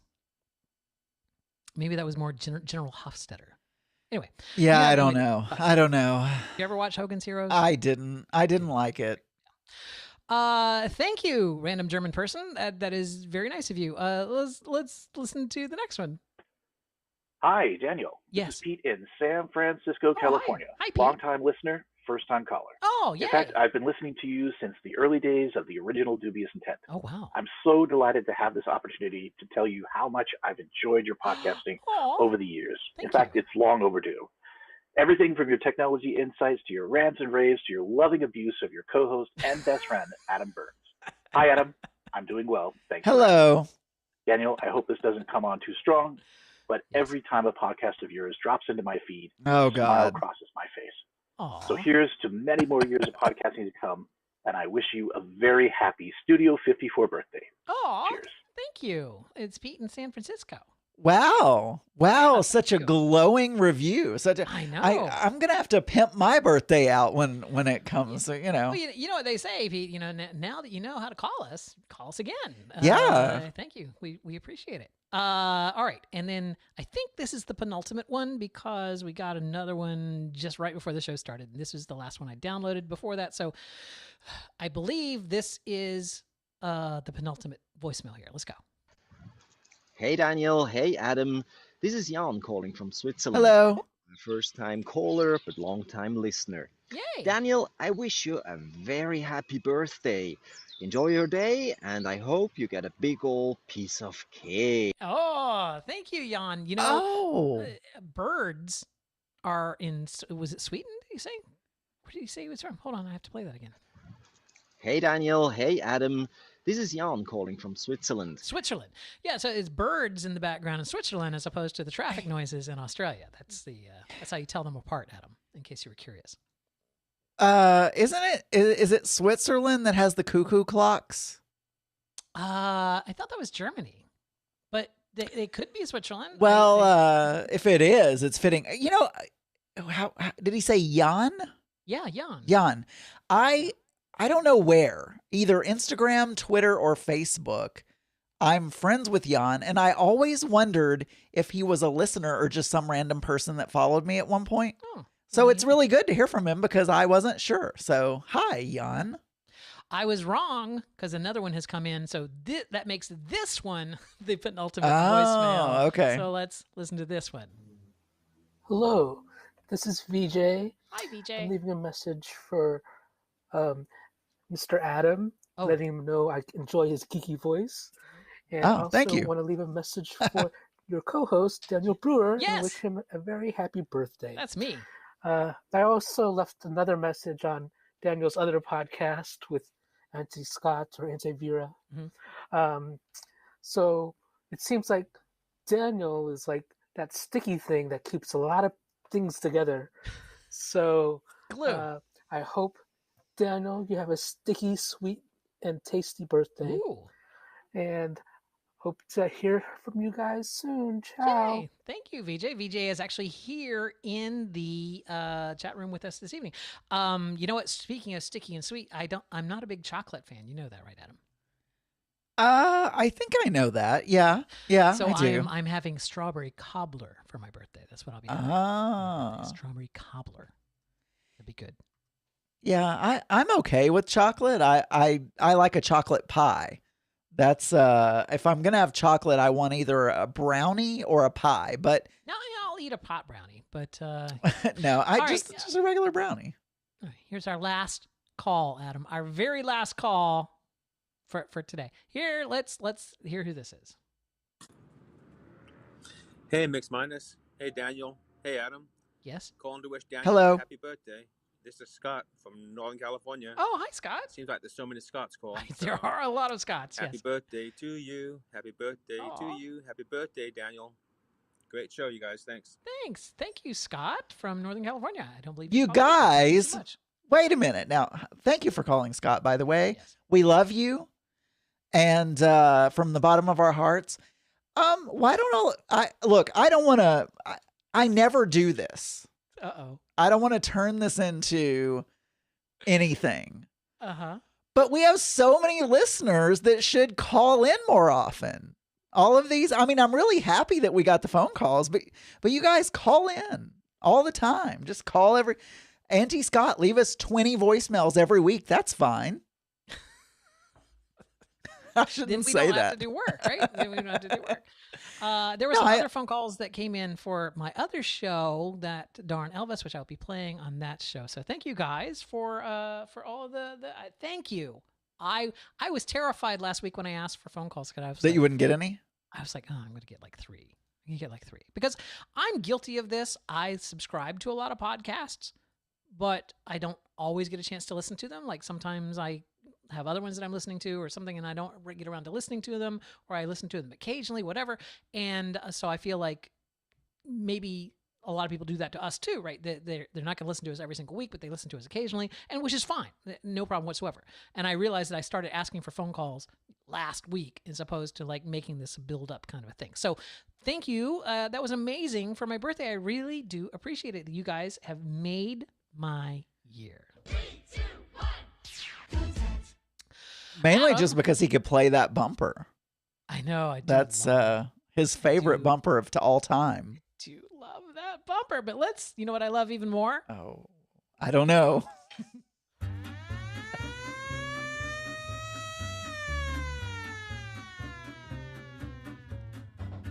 Anyway, question. Do we want to do the news game this week? Because we did do a lot of phone calls. I think we have time. Might as well. I know we have time, but we also have our big packet from our executive producer and everything. We can do it quick. All right. Or you know what? I think we should just skip to the minute to win it questions. Oh, I see what you're saying. You just want the ones that I'm not going to make. Because those are faster. It only takes a minute. It's fun for everyone. I see. Well, then in that case, Adam, let's put 60 seconds up on the big clock. The game begins in 3, 2, 1. What mile-wide break in the Zambezi River has been dubbed Smoke That Thunders? Auntie Scott's thighs. Incorrect. Victoria Falls. What was the first 34-letter word uttered on the silver screen? Triskaidekaphobia. Incorrect. Supercalifragilisticexpialidocious. What Russian revolutionary was sent to Kazakhstan in 1929, deported to Turkey, and killed in Mexico? Tsar Nicholas. Incorrect. Leon Trotsky. What's North America's largest rodent? The gerbil? Incorrect. The beaver. What 2 items of clothing did designers combine to create a skort? Skirt and shorts. That's correct. And what pro sport tries to break ties with a sudden death overtime period of 5 minutes? Hockey. That's correct. I'll give it to you. Yeah. You got 2 out of 6 on your birthday. 2 so out of 6, Adam. That is that's amazing. I don't. That was pretty bad. You got the Adam? Sports question. I know. How did I? You know what? How? I listened to that podcast called The Seder Sphere, and he talks about hockey, which that's the only possible way that I could have known that. I'm completely lost as to where I'm at. There I am. I have to grab this device. Adam, I wanted to talk to you about your Mac Mini. I would love to talk to you about my Mac Mini. What would you like to know, Daniel? I'm a Mac expert now. Right. So I was looking at it, and I was like, oh, well, maybe I might be interested. You know what I would... let me ask you this question. Is GarageBand Live Loops available on the Mac Mini? I do not know the answer to that question. Okay, great. Why wouldn't it be, though? Because it's kind of built for the iPad, I think. I don't know that it's on the Mac, but I mean, it definitely works really well on the iPad. So. Well, is that a separate app, or is it? Yeah. Can you do it in GarageBand? It's live. So it's all right. So live looping is. I'll tell you what. Because last week, if you recall, I was like, oh, we should put music behind the segment that we do for that comes from our producer, right? And I was like, I need some music to put behind that. And so I actually ended up using this live loop thing to make a song. Is this the right one? I think this is the right one. So I don't know if you can see this. Can you see this? It's like a little grid of I see it and stuff, and you can. So it's like if I attach this here, then we so like see it has that right. So it's kind of, and then I can make it go to the next thing, which is. So I'm just going through these different pieces that I have built together there, right? And it kind of gives me a way to kind of build a song off of those things. You know what I'm saying? Right. And I can also do like. I didn't know you can play the guitar. Did you do that on your guitar? No, these are loops. I put these loops together from pre-done loops. But I could also do this. Right? I can do that. If you kind of do that stuff, and you sit there and play with it, you can do that weird like little thing that like they like to do like that. You know what I'm saying? I can't. So I Googled it and I can't find anything about live loops on a Mac Mini. Everything I get says download the app on your iPad. So I'm not really sure. Cyclone is posting an article that says create custom Apple loops in GarageBand on Mac. So I don't know. There's a flute, Adam. Oh, it's got wow. a flute in it.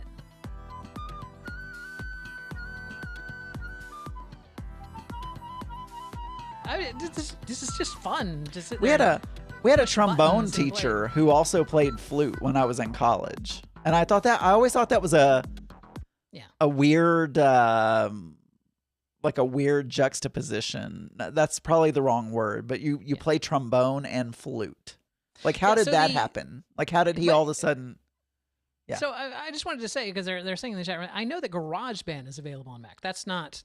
This is regular GarageBand is does recordings and it has some. I just didn't know if the live looping piece of it was an iPad only thing, iPad, iPhone, other. Because I've only seen it for iOS. I didn't know if it was on the Mac or not. Anyway, if you could check into that for me. Oh sure, yeah. I'll because I might be willing to spring for Mac, because it's like the one thing that I don't know exactly how to do is to hook a MIDI keyboard up to my iPad so that I could record my own loops, which is what I would want to do next. So that's why I was curious about that. But I think the other thing that would be the selling point for the Mac on my end would be to send you like one of my video projects and see how long it took it to render in Premiere Pro, as opposed to my 12 core machine. I have done no benchmarking or anything like that. All I know is I've had zero problems. Everything Audition, which hasn't even been rewritten for M1 chip, is a lot faster than on my Windows machines. I'm running Zoom, Discord. I've got Audition open right now. I've got FileZilla. I'm remoting into another Windows machine. I've got the Live Switcher software open. I've got all this stuff open all at the same time. No issues at all. Okay. So it's working like butter. I mean, mine doesn't have any issues at all. Well, yeah. Either, but that's it. I mean, it's a nice machine. I'm not saying it's not a nice machine. I think that's the difference. And I also have a nice gaming machine, which happens to be a Windows machine. But I think it is the same. Anyway, Adam, it doesn't matter. Every single week here on this show, we get a big packet of data that comes in from our executive producer, Cyclone. These are all things that happen on March 26th of some year. This is from the Mix Minus Research Center Archives Test Kitchen. I should learn how to talk. These are all things that happen on March 26th. By the way, happy National Spinach Day, Adam. Thank you. Yeah. National Spinach Day started in... It doesn't say when it started in it, but not only does spinach provide iron, it's also an excellent source of vitamin K, vitamin A, and vitamin C. Not to mention manganese and magnesium. So if your manganese is low, Adam, you should have some spinach. I don't really like spinach all that much, but I think it may be. It tastes. I've said this before. I feel like I'm repeating myself, but have you ever bitten your cheek and bled into your own mouth? Yes. Or brushed your teeth a little bit too hard and had a little bit of blood, so it tastes like blood. Yeah. So it tastes like I'm eating blood, like I'm a vampire. I wouldn't make a good vampire. Spinach is healthy, it's adaptable, and it reduces like crazy. This day in LGBTQ history, in 1973, the first formal meeting of PFLAG happened. That's Parents and Friends of Lesbians and Gays.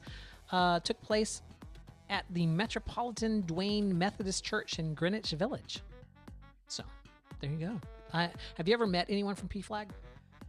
Oh, I don't know, but I probably have. I think of the mom on Queer as Folk. Yeah.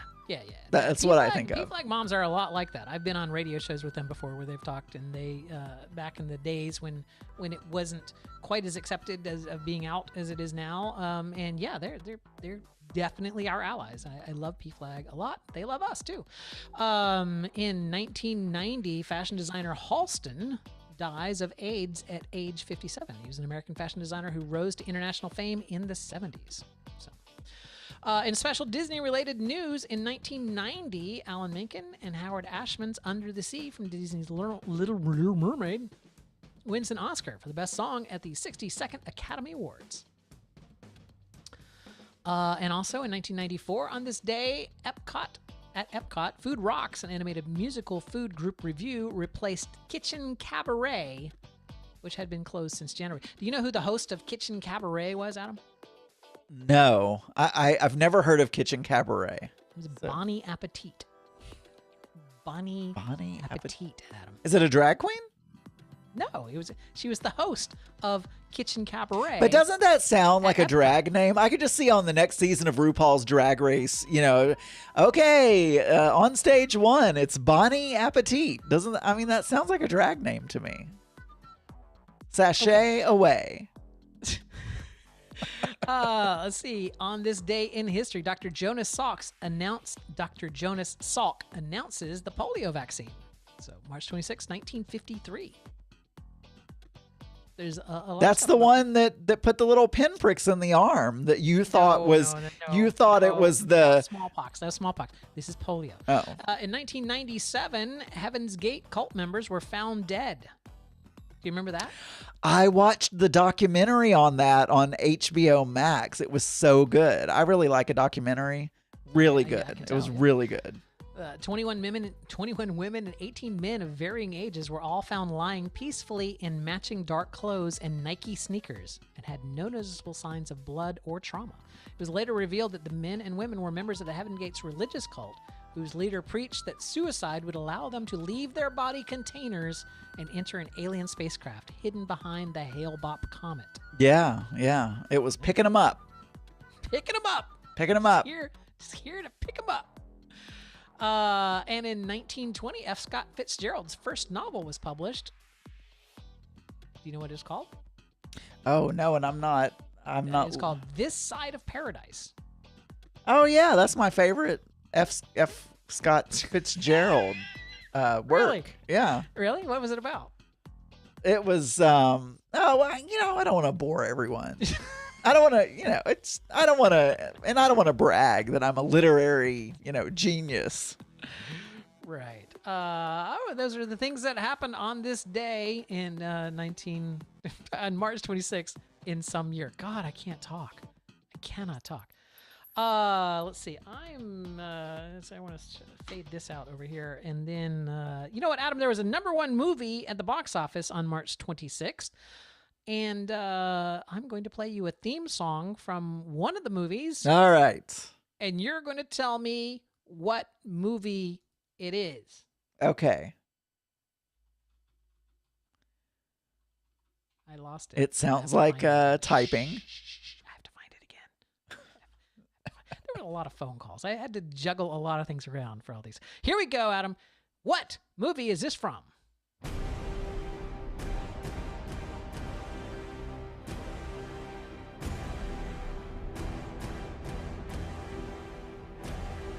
Any thoughts? I don't think I've seen this, but it sounds like it would be the theme song from Batman v Superman: Dawn of Justice. That is correct, okay. Adam. That is Batman v. I also did not watch that film because I don't watch DC films, but not a lot of great choices this week for theme songs. Let's see, what was it? Batman versus Superman: Diary of a Wimpy Kid Inside Man, Spy Kids, Taxi Driver, and The Hoodlum Priest. Well, The Birdcage is on the list. That's a good one for a theme song. Yeah, but I only go for the ones that are in colored. Oh, that's true. Oh, because the colored ones are different from last week, or they're new titles from last week. So The Birdcage was last. We had that one last week. You may have even played that. I've slept since then. I don't remember. It does kind of ring a bell. I don't. Yeah, Adam. That's what we do. That's what we do. It's every single week. Oh. We'd also like to say a very happy birthday to people. Jonathan Groff turns 36. Natasha Leggero turns 47. T.R. Knight turns 48. Larry Page turns 48. Leslie Mann turns 49. And Kenny Chesney turns 53. I'm making a lot of noise. Yeah, you are. Also, Jennifer Grey turns 61. Vicki Lawrence. I don't know if you know who that is, Adam. That's Mama. Yeah, she turned 72 today. Lisa Gibbons turned 64, and Martin Short turned 71. Steven Tyler turned 70. There's a lot of people on this day. And let me tell you, Steven Tyler turned 73. Diana Ross turned 77. James Caan, 81. Nancy Pelosi, 81. Alan Arkin, 87. By the way, Alan Arkin is batshit crazy. I listen to his audiobook. He is batshit crazy. Sandra Day O'Connor turned 90. And Leonard Nimoy was born on this day in 1931. And Tennessee Williams was also born on this day in 1931. So happy birthday to each and every one of you from us to you. Also, in 2 days, Daniel Brewer will be 54. That's right. But that did not happen on this day. No, but, Soon. Very soon. Soon.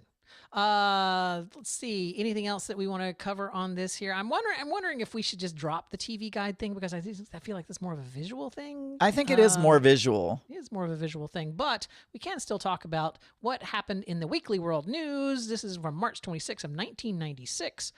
Amazing spice that reverses heart disease. Music that cures stroke damage, and a hot new way to melt stress and lift your spirits.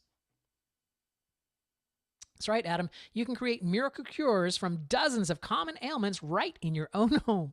Easily and as cheaply, says a top medical expert. The amazing home remedies are safe and extremely effective, according to Dr. Anthony G. Fielding, a leading nutritionist and author of more than a dozen books.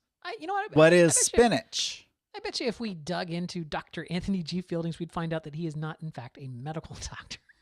It's like, probably not, but a doctor of nutrition. If you think about it, back in the day, you had a headache, you would go out and find a particular kind of tree and you would peel off the bark and you would literally chew tree bark and it worked. So, of course, these home remedies work. There's no need for home remedies anymore because we have pills. You can go to the store. We put the tree bark in a pill. If you have back pain, you should drink tea from a white willow bark available in health food stores. Its natural anti-inflammatory power beats pain. Also, sleep in the fetal position with a pillow between your knees. There you go. But for the zombie apocalypse, if we find out what all these plants are and grow them in our backyard, we don't have to, if everyone goes and grabs everything from the pharmacies, we'll still have the willow bark in our backyard. So, Adam, if you feel that you are suffering from obesity, there's a cure for that. You eat an 8-ounce portion of beans several times a week. Okay. And your partner hates you because you're farting up a... Eat your largest meal before 9 a.m. every morning. This is the time when you burn off calories most quickly. I don't believe that. Yeah, I know. You're one of those weirdos. You can eat whenever you want. It's just calories in, calories out. That's what it is. That has been disproven No, it has many not. times. It has not. If it was that simple, then no one would be overweight. If it was People literally eat too many calories. That's why they're overweight. That's not true, Adam. Absolutely not true. But we're just going to have to agree to disagree. Okay. Because I agree with you. Something we'll disagree. You agree that that we disagree. Yeah. All right. Adam, thank you so much for spending my birthday weekend here with me. Well, I mean, You're not the whole welcome. weekend, but I mean, just, I you would know, have the anyway. night before But the birthday. You know, shh. But thank you for doing that. You're and also welcome. thanks to every single Scott that called. Also to every single Christina, Joe, and Jan, and I'm going to miss somebody, Gary, and Paul, and anyway, thanks to everyone who called and wished me a happy birthday. VJ, I left out VJ. Anyway, if you want to send us an email, you can do so. It's contact@mix-podcast.com. You can send us a voicemail@podcast.com. And anything else that I forgot? Well, you forgot to thank Eunice and Howard. Oh, that's true. And, Eunice and Howard and Scott Auntie and Drew. Scott's mixtape and the German guy and random German guy, some and mildly racist guy who was the bird from the cuckoo clock, and so many people. Okay. All right, I'm gonna stop recording. The only thing is, the one problem I have with this Mac Mini is I can't. There are not enough ports on it for USB and USB-C, and so I'm constantly having to unplug things and plug something else in. You just get a USB-C hub. Oh, you know what? I didn't tell you. Yeah, I'm gonna, but. I've bought so many things. I bought what didn't you tell me? I didn't tell you. I should save this for an actual show, but I'll tell you now. I'll report back on the show. Mm-hmm. I ordered a Tableau. Ooh. Yeah. Oh, I'm super excited. Yeah, I ordered a Tableau, and I'm going to get an antenna, but I'm going to put it in the attic. So, because I don't want to try to hang something from the roof, and I don't want to fall to my death. So I'm going to hang it in the attic, and I'm going to put the Tableau in the server room back there in the closet. Okay, and so Cyclone in the chat room, by the way, has solved the mystery. Live Loops is not available on Mac. Oh well. So you just wanted it because you want to create your own sounds, and you don't know if there's a way to get them into the iPad. Is that what you're saying? So to hook a MIDI keyboard up to my iPad, I would need an interface. I need it's a iRig kind of a thing. Yep. And I need to. Oh, this is horrible. Oh, I see what happened. So Cyclone is reminding me that these expenses are indoor objects, not the swinging hot tub. I know, right? I don't think she was coming over in a bid to swing with us. I don't think they really just needed their frisbee tossed back into their yard. I don't think there were any ulterior motives. So this is the one that I was working on earlier this evening. I really am enjoying this little program. So here you go, Adam. This is just for you. You ready? I'm ready.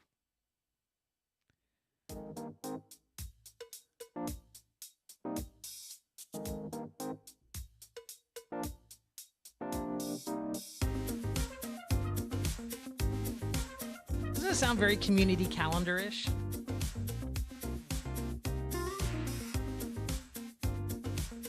Watch, I can do that little 70s thing. You ready? Here we go.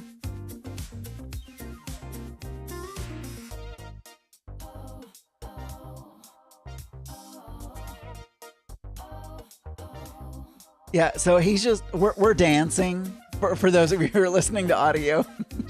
we're just dancing, and no, it's good. You really enjoy the looping for whatever reason. Yeah. See, watch. So it's like you have all these different like tracks, right? So yeah. Like, if I wanted to go to that next thing that I had. Good night, Gary. I'm gonna touch here. You ready? Yeah. You have to wait for it to hit to the top. All right. So now it's moved to that track. And if I want to add in my thing. I see. So how do you know what's going to go together though? How do you pick you have just hundreds and hundreds and hundreds of loops that are pre-done in there. So like you can break it down by instruments. Like I was looking for some bass stuff, so you can just like pick out your bass things. So this is a drum kit. Sorry, let me go to the bass guitar. So this would be like the bass numbers. So that's just a loop, right? And so you have to find ones that like match into. So that's another loop.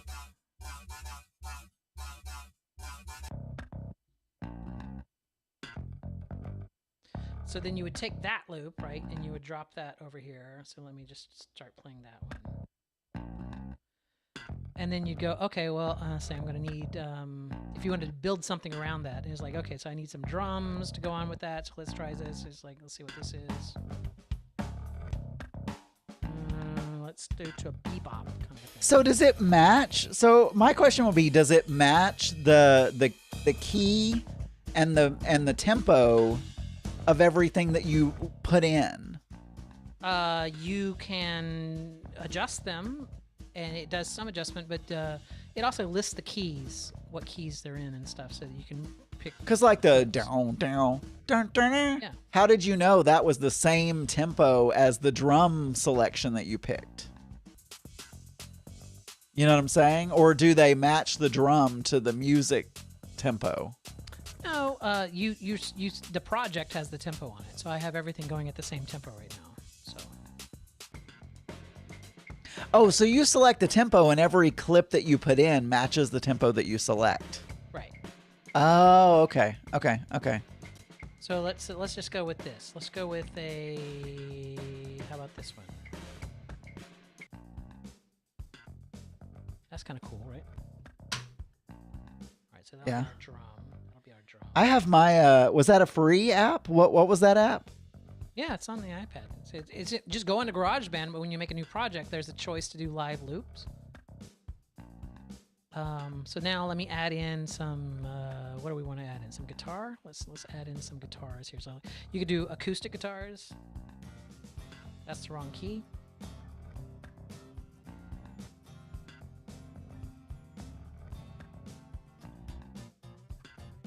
There's a good one. So we drop that in. So now we have a guitar going, right? So now we have drums and a bass and a guitar, right? Oh, let me sync them up. I have GarageBand on my iPad Pro. I don't really even use my iPad Pro anymore because I normally used it for a music reader for church and when I was in musicals and, COVID. So I'm not really using it all that much. All right, now I'm going to add in some keyboards here. Let's go grab me some keyboards. How about this?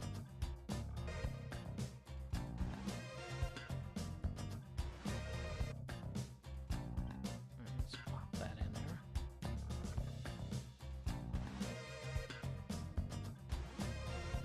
See? It's fun. I'm probably going to install Linux on one of my old computers, and I'll have Linux, Windows, and Mac all at the same desk here. It'll be amazing. And I have a Raspberry Pi running Raspbian, although that is just a version of Linux, so that's very nice. Individually turn them on, individually turn them off. And if I want to go back into my other song, then I can just do this.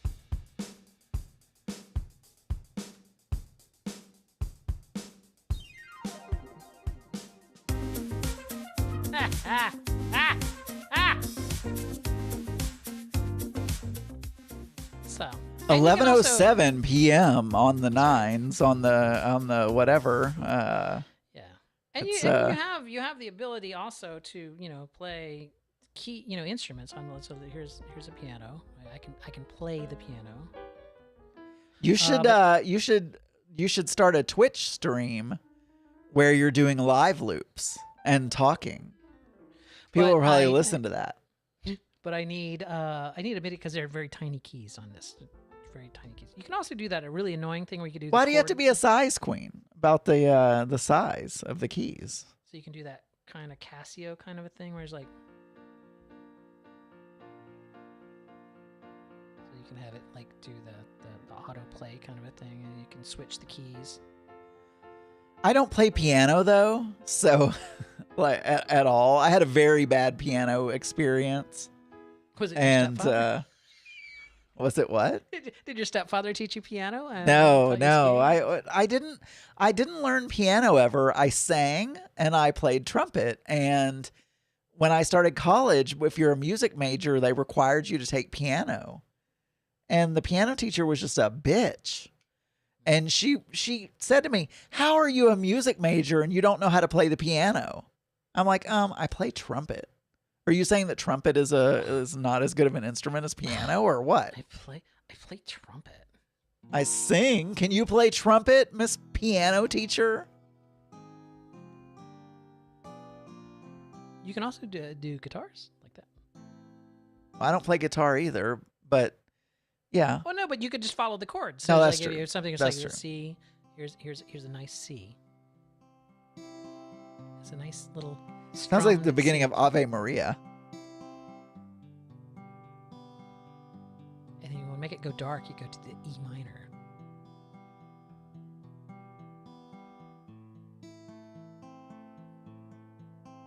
So you're doing that in GarageBand?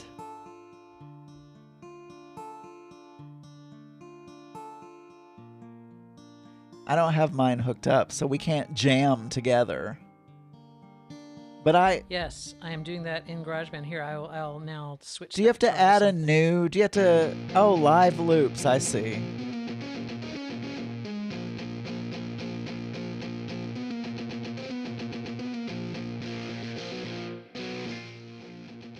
I can.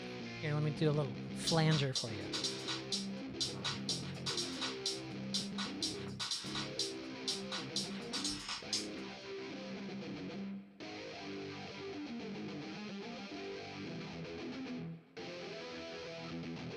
Anyway, that's what I do with my nights. Sit around, play. I love this thing so much. I found it. Do you see? Can you see? I do.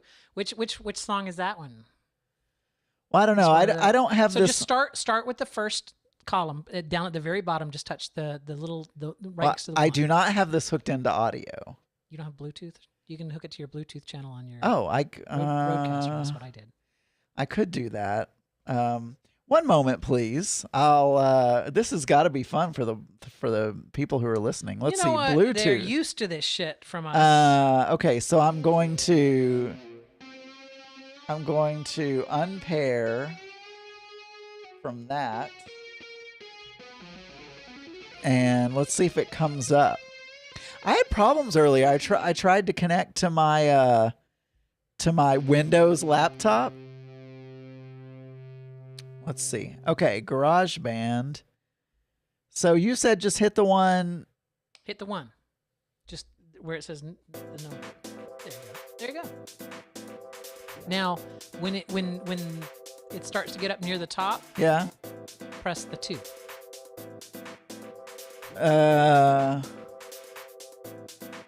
Like that. Yep. And then you go to the next one.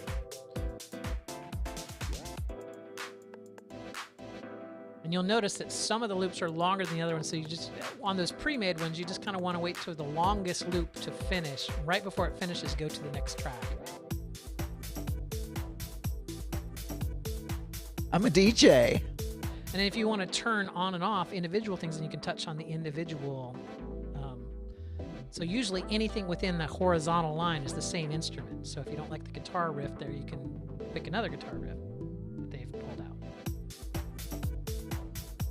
There you go. Now hit the FX button up top. Okay. And then you'll see that you have a little thing. So put your hand on, let me get to... Here I go.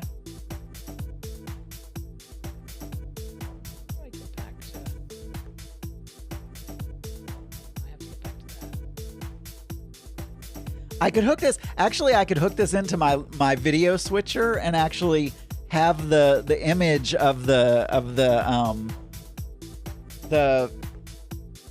pad on the screen and do picture in picture. Be like, all right, So then when you do the FX, yeah. So now put your finger anywhere in here and start dragging it around, and it'll do that kind of that. See?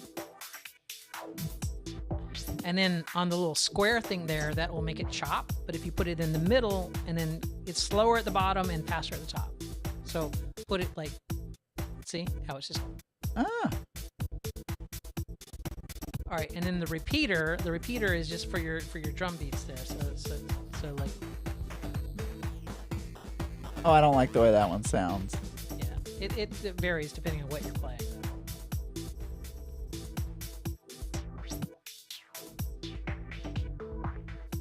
Huh. Well, that's interesting. I've never played with that. That is kind of fun. Yeah. And you literally have to know nothing. It's all there. Exactly. Like, I was thinking you had to put it in the right key and the tempos and all that kind of stuff. No, it's just all it's all there. Yeah, it was a lot of trial and error to do the also ones that I did. Free. I know. It's just, well, it wasn't free. I had to buy the iPad Pro, but yeah. Then you have your little song. See, those are all. But then you can add it in with things that you play on MIDI. So it's like you can have that as a backing track. Cyclone in the chat room says, "Remember to get your Rodecaster Pro now." Yeah, but we're not doing it on the Rodecaster Pro. We're doing it on our iPads, but the Rodecaster will connect via Bluetooth. So you're hearing it via Bluetooth. True. Sounds kind of porny. A little bit, but yeah, so that's the thing. And then this is something that I just did with just regular GarageBand with the shitty keyboard on the iPad. This is why I want to have a MIDI keyboard, because so this is not a looping thing. This is just something I played with different instruments, which is the Imagination theme from Epcot.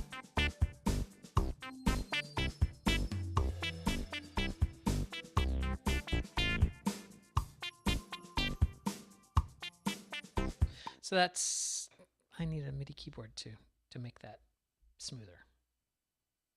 So I think for my birthday, I should have talked about it on the show, but I had bought a bunch of stuff on Amazon and then returned it to Kohl's, because you can return your Amazon stuff to Kohl's. Really? Yeah. I didn't know that. Anything? I know. And well, I mean, when I went to refund it on, when I went to return it on Amazon, that was one of my choices. Yeah. I could just go take it. I don't need to package it or anything. I just take it down to Kohl's. They'll do it for me and it'll be done. But what I didn't read on the fine print there was that it goes onto a gift card. So I now have like $600 on an Amazon gift card. So that's interesting. I'm gonna have to look into that, because every time I get something that doesn't quite work from Amazon, I just keep it, because I'm like I can't return that. I have to rebox it and put an ad, call them, you don't. You go. It's so easy to return on Amazon. You just go to return, and then even before, Kohl's had a thing. You could just take it to a UPS store, and they would box it for you. You just had to have it in a box, like in its original box. It didn't have to be in its shipping box. You just had to put it back. Like if you got an iPad, you would put it back in the iPad box. You didn't have to put it in the shipping box. And you take that down to UPS, and sometimes they charge you to ship it. Sometimes they don't, but it's not much to ship it. And then, but they'll take care of packaging and doing everything for you. But don't you have to call Amazon and say, hey, or on the website say I'm returning this thing, and let them know and go through that process? You get an RMA, but that's all handled on the Amazon website. You just go to your orders, and right there on your orders it says return.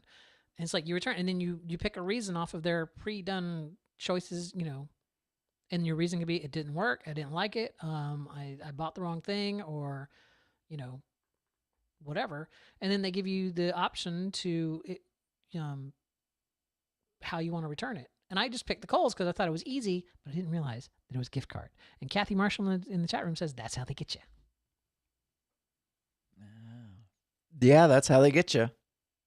So now I have $600 on Amazon that I need to spend on stuff. So I was like, a MIDI keyboard is only be like $300 for an 88 key. I want an 88 key. I don't want one of these like tiny. I find this is off topic of what you're saying, but I was looking at something while you were talking. I love watching YouTube videos about live streaming, whether it be audio or video, and just to look at the different setups that people have. Mm-hmm. And I think one of the reasons that I do all this is just because I like playing with the toys. But this guy mentioned this thing called QLab, where you can set up, and it's made for stage and like theaters and stuff like that, but it's a software for Mac called QLab, and you can set your music, your lights, your video, all of this stuff in a loop, or not in a loop, but like in a whole track, in a whole, like, I want this to play for this long, I want this to play for this long, and you add, and it's what theaters use, but you can download a free version of that, and you can use it like if you're doing live streaming, and you can set up, you know, your songs that you want. Or let's say you're one of those people on a Disney cruise and you do a little 1 hour little trivia something or whatever, and you know that you want a certain song to play at a certain time or whatever, and you can set this up, and you can, I don't know, it's just really cool. It's like a really cool application. And then there's another thing, this everyone sets up all these macros using this, there's a software called OSC Touch on the iPad. Mm-hmm. And you can automate through MIDI or something the video switching, the all the stuff, and you can just hit like one button and all this stuff happen. You know, your lights change, your camera angle changes, your lower thirds, you know, all that. Anyway, I find it all very interesting. Yeah, I've seen that. I don't have an interest in doing that because every video thing that I do is post. So all my YouTube video and stuff I do in post. So well, like I said, I really just enjoy learning how to do it, whether or not I'm actually going to release anything. But I was thinking. Goodbye, Kathy Marshall. Thank you for joining us. Oh, I'm not evening. looking at the chat room. Sorry. I have dramatic. This is my normal lighting. I turned that on because when I was looking up at the camera, it was reflecting my the monitor in my glasses. So, but I was thinking, you know, we live to tape podcast. We don't go in and add voicemails later or, you know, anything like that. We do everything live. Mm-hmm. And I was thinking the only way I would ever release video is if I did it live, you know, switched it live, and, you know, added my lower thirds live, did all that, screencast, whatever. Then I could go in and top and tail it in a video application. But all of the meat of it, all the camera switches and stuff, I could just do live while I'm talking. But that's the difference between you and me, right? I don't mind editing. You don't like editing. I don't like editing. Yeah. Because like when I've got my, you know, when we do our YouTube videos, because we film what we film in a studio, but then we do, you know, we film close-ups of the pins and stuff later, and then I drop them in and put transitions on them so that you zooms into the close-ups of them and stuff like that. All that could be live. It could, except for the fact that we're opening the pin, and then I don't know how you would do the close-up. It's like, because well, you have to have a different camera like over your desk, and then you do. But the problem with close-ups is autofocus sucks so bad on like trying to get tiny little pins to focus and everything. So it's easier to set the focus for those and then do those. So anyway, it doesn't matter. My point is that I've gotten to the point in Premiere where I'm pretty comfortable in After Effects and Premiere doing all those things. Like I did the mix minus logo in After Effects. That took me like an hour to do. Yeah, I'm just not as big a fan of editing. So well, you know, Adam, because you were going to tell me in the post show here, you were going to show me a bunch of audio to say. Oh so here's what I'm gonna do. I'm gonna for anyone watching the video. We only have two watchers right now, but I'm gonna pull it over your face. Oh, cover my face. I'm gonna pull it over your face, and then I'm gonna share that screen. Oh, I'm gonna have to do that, and then pull it over here. It looks. I bet you it's Lamont and VJ they're watching. I don't know. Well, anyone said who's something not, about my lighting changed, and Lamont just said I'm watching. Anyone who's not. So I'm gonna share. I bet it's not gonna let me. Oh, it let me share the screen. Well, there you go. Okay, so now you should see. I do. You should see it. So first of all, if I want to So chat room, what we were talking about is how Daniel does his process. Now, I can't bring in today's because I don't have a USB-C open. I have to do that when you and I say goodbye. But, and if I try to bring it over from the Rodecaster, it cuts off all audio. So I can't do that either. But anyway, so let's just say that this Pod 30 wave was tonight's episode. Okay. So what you do is just multi-track. You go into new multi-track session. Right. And then I use the template for my that I set up. Mix minus template here. Okay. So I just say, I'll just say this. I don't even title it. I don't even title it because it doesn't matter because I'm going to throw it away. I never even save them. So see how you have your mic, your pads, and so the first problem I see here is that your mic is mono and you have a stereo track for mic. So I would go up to the top and do multi-track, add tracks, add mono track. Okay, now then delete that top mic track. Just right click on it and over in the track itself. Yeah, right click there and just do track delete. Track. Delete selected track. Selected track. Okay. Okay. So then scroll down to where you have that mono track. Oh, there it is. Right there. So then rename that one mic. How do I know whether that's a mono or where does it say that? See right next to your mouse, right next to the art, right there, right below there. See how it's an open single box, and then up top it's two boxes. See, pads has two boxes. There's a little black line between them. Look at the top of the meter, right underneath the letter I.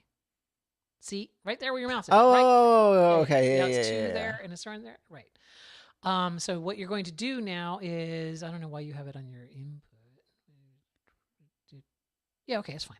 So basically, so now you've twirled it down.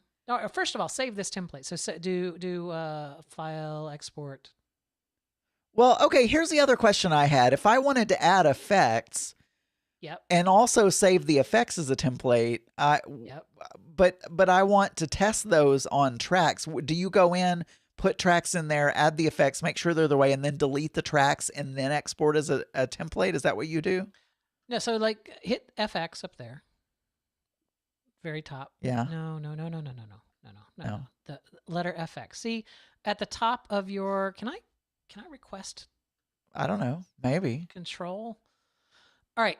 Move your mouse to the left. You can do remote control. I gave you.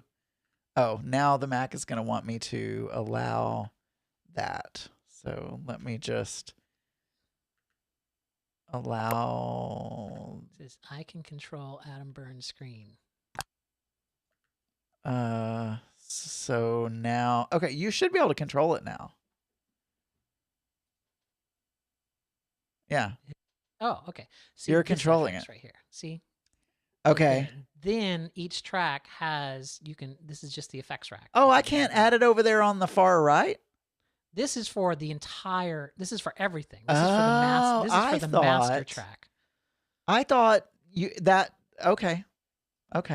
That's for the master track. These are for the individual tracks. So if there's something that you wanted to do on yours, which by the way, I have all the effects out here, so you don't need to do that for me. But what I was going to say here is... No, but if I decide to do it for Geeky Gay, because it makes it easier to edit. Yes. So what I'm going to do right now is I'm going to go ahead and save this as a template over the top of your... The constant power panning mode is not supported in this file format. What are you talking about? You picked some weird format. I picked. Hold on. File, export, multi-track mix down. No, session as template. That's what I want. And then this one is going to be called mix minus template. I'm just going to overwrite the one that's there because now you have a mono. Okay. Right. So now what you do is, what was it we were using, Pod 30? Pod 30 was today's show. Okay. So what you do is for your mic track, that's 3, right? You're on mic track 1, right? Yeah, I'm in 1. So you just drop this over. Or it might be yesterday's. I don't know. I can't remember, but it doesn't matter. Your pads are going to be your last 2 channels, so 13, 14. So you click on the 1 and you hit control click on the, oh wait, you can't do a control click on Apple. I do shift click. Okay. And then you just drag those, and then that's your pads. And then if you did your PC, this is the next one over. So this is your Bluetooth channel. This is your USB channel. I mean, you know what I'm saying. I wonder if there's a way to label those in the Rodecaster so that when the file comes over, it tells you what they are. Possibly. Probably not. I haven't anyway, that. This is basically top 1 and 2 are your reference tracks. Yeah. Those are your stereo outputs, right? And then this is mic 1, mic 2, mic 3, mic 4. They're all mono. And then you have the USB is 7 and 8. The TRRS is 9 and 10. And the Bluetooth is 11 and 12. And then the pads are 13, 14. So, but in your case, all you need is mic and pads, right? So then you Now what you do if you were going to send it to me, then what you would do is you do file, export, multi-track mixdown, entire session, and then just label this AB, and then pick the direction, the directory where you want to export it, and then down here on your mixdown options, uncheck the stereo mix and then hit track, and it'll make two separate. It'll make me a mono for your mic and a stereo for your pads, and that's it. Okay. That's all you have to do. So if I'm adding, so show me though, if I was going to add effects, let's just say I was going to add adaptive noise reduction to my mic. Yes. So what I would do is I would take these out because you're going to want to save that as a template so you don't have to do it every time. So come in here is like start with your stack. So you want to do adaptive noise reduction, or do you want to do dynamics? I do adaptive noise reduction. Okay. Yeah. So you add in your adaptive noise reduction, right? Yeah, you just close it. And then whatever you want to do, like in this case, like if you have an EQ set for yourself, do you have one? I don't, but I have one set for you, but you're not that bowed. This will be you're up a little from this, so you're not quite as bowed as the V, as a standard V, because you've got a lot of mid in your voice.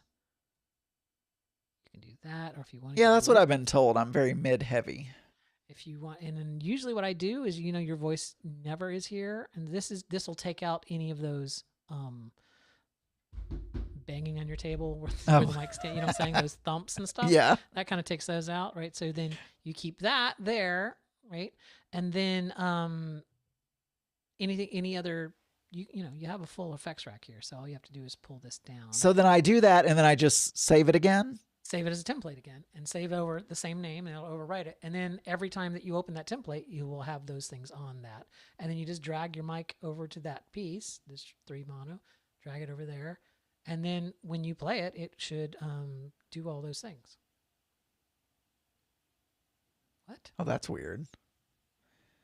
I've never had an issue before. I can't hear it. No, I don't either, but... I don't know if there's something weird because you're controlling it from Zoom or something. I'm not really sure. Anyway, so when do you do the compression bit? Do you do it to the entire thing, or do you do it to each individual channel? What do you mean the compression? You mean like the multiband compressor? I'm sorry. When do you do you do it to each individual channel, or do you do it to the final mix? I do it to each individual channel because there's some, like, I don't do it on the pads. I do it on the mic channels. And I do it on the PC channel sometimes. A lot of times what I'll do with those is, because it's just weird the way the volumes work when the mix sometimes, is I'll just go in, like, you can go in here and just, like, let's say that this little section right here, you wanted to be louder. You know that you can just come in here and, like, lift the volume up for that one little piece and then pull it back down. Yeah, I know that. Or you can select it and amplify as well. But yes. Right. But like sometimes I'll do that. Whereas like if I need the music to come up a little bit, I'll do that. And I don't want to like EQ the whole track. Like I don't want to like raise everything in the track. Just a little piece. I'll do something like that. Those are keyframes. Yes. And then there's other little tricks you can do. So like if you take this section here and you want to make an exact copy of it, I think it's Shift.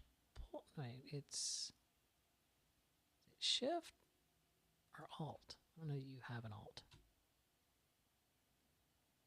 I'm not using them at keyboard, so I don't know. I use a Windows keyboard, but the Windows key is the command, is the Apple key or whatever. But you can pull that down to another track. And the other thing that you can do here, which is really kind of a cool thing that I don't use that often, is you can set up buses. So if you have a bunch of channels that all do the same effects racks, like the same exact effect racks, then you can add in a new,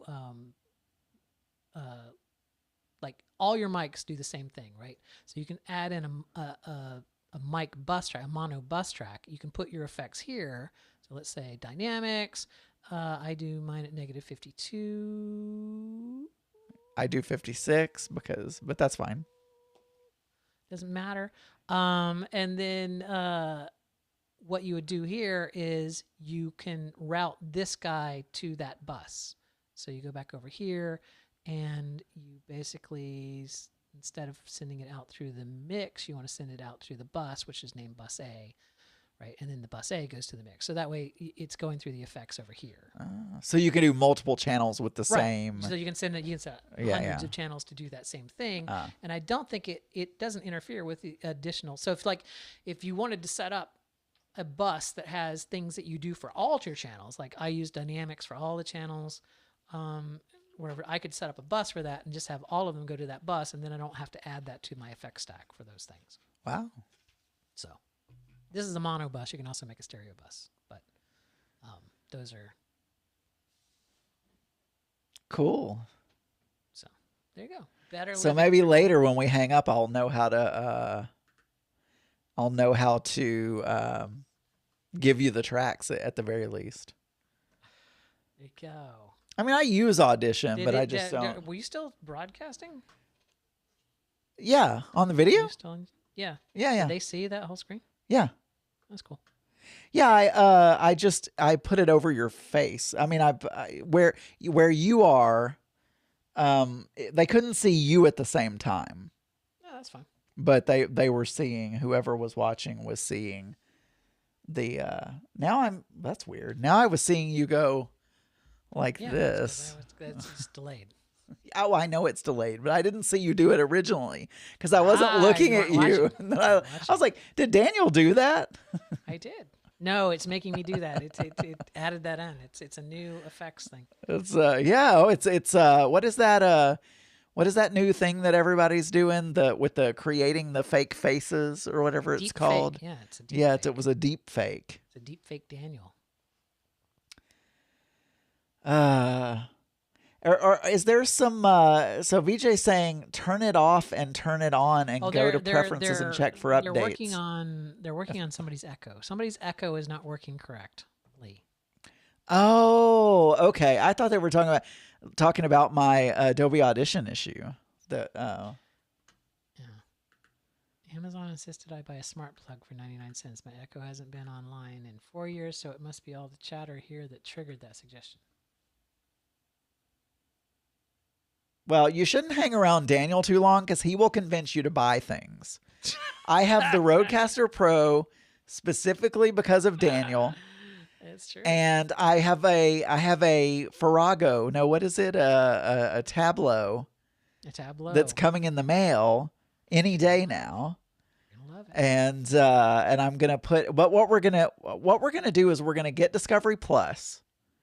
Yes. But we're gonna cancel YouTube TV. Yeah, it's too expensive. So because the only thing we really watch on YouTube TV is like news, James Corden, and a lot of HGTV and Food Network stuff. Did you buy an antenna? I have not bought an antenna. Well, we have an antenna that we use downstairs, but I think I want to get a larger one because I'm going to put it in the attic and I want it to get a better signal than the one downstairs gets. And I found one. Is it called the Channel Master or the? I don't know. There's some. A fan of. Hold on.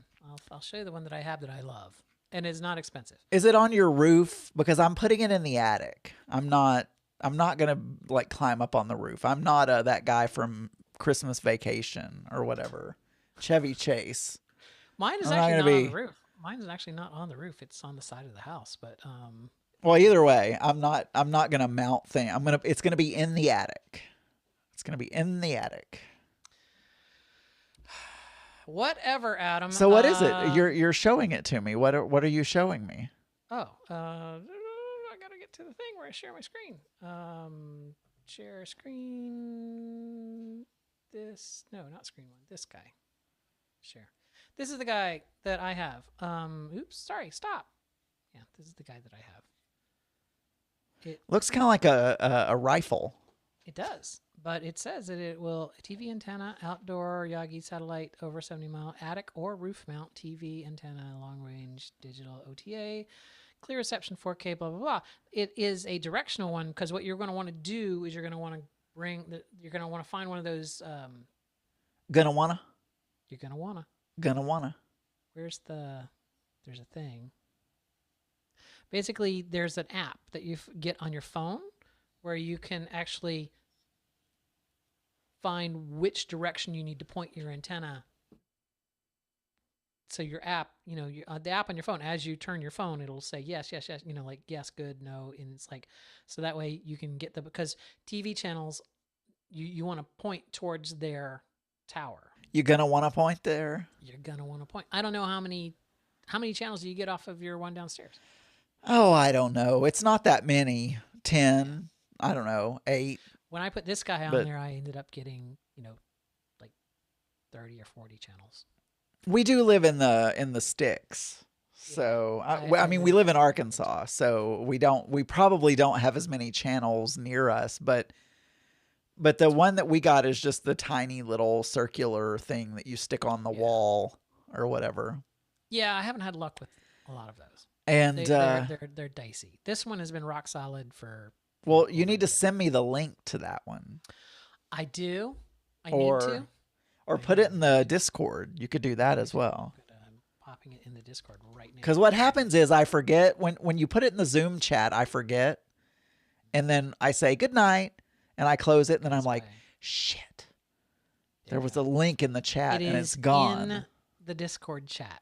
Whereas Discord is there. So Kathy Marshall said goodnight, but she's still listening. So is she eating dinner and listening? I know she's not going to reply because she's eating dinner. But I'm just wondering if she took her phone or whatever. Could be. Had it playing to it's dinner her prerogative. with her. It's her prerogative. She can do that. She's married, right? Or has a partner. I believe she's married. And so she'd be eating dinner with her wife or with her partner. I don't know what they call each other. With her wifey. I don't know if she has one. I think it's a husband. No. Is it a husband? Yeah, I think Kathy Marshall's straight. Why did I think she was a lesbian? I assume people in Pride 48. I see now. I probably offended her. It wasn't. She'll probably never listen again. It wasn't anything that you did or said or wore, Kathy. All these years I've thought you were a lesbian. There you go. I don't know why. I wanted to ask Aren't you we about all Discord. gay and lesbian around here? Have you read anything about this Discord thing that Microsoft's trying to buy them? Yes. Any thoughts? No. I mean, what thoughts would I have? So the fear is that they're going to screw it up like they screwed up Skype or something like that. But the whole thing is. I mean, they bought GitHub and they didn't screw it up. Well, that's true. Well, that's what I've heard is there's some fear that it could be a bad thing. I know, but everyone's scared.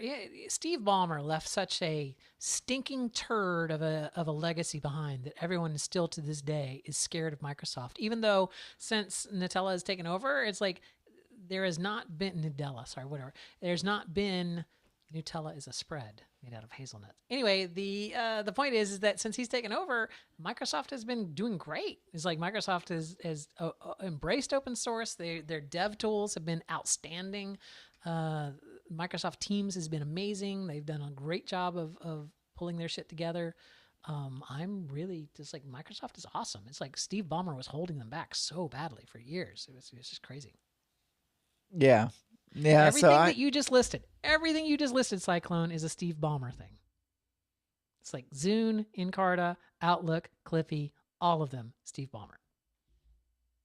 Anyway, what I was saying is I thought that there was negativity towards this. I have no negativity If they buy it, I think if they buy it, I think it'll still be free to use, just like it is now. Yeah. They kept it when they bought GitHub. They kept a free version. Yep, still free. I mean, you can even use. I mean, for God's sakes, they just made Visual Studio free a couple of years ago. It's like you can actually use Visual. What used to be Visual Studio Pro is now free.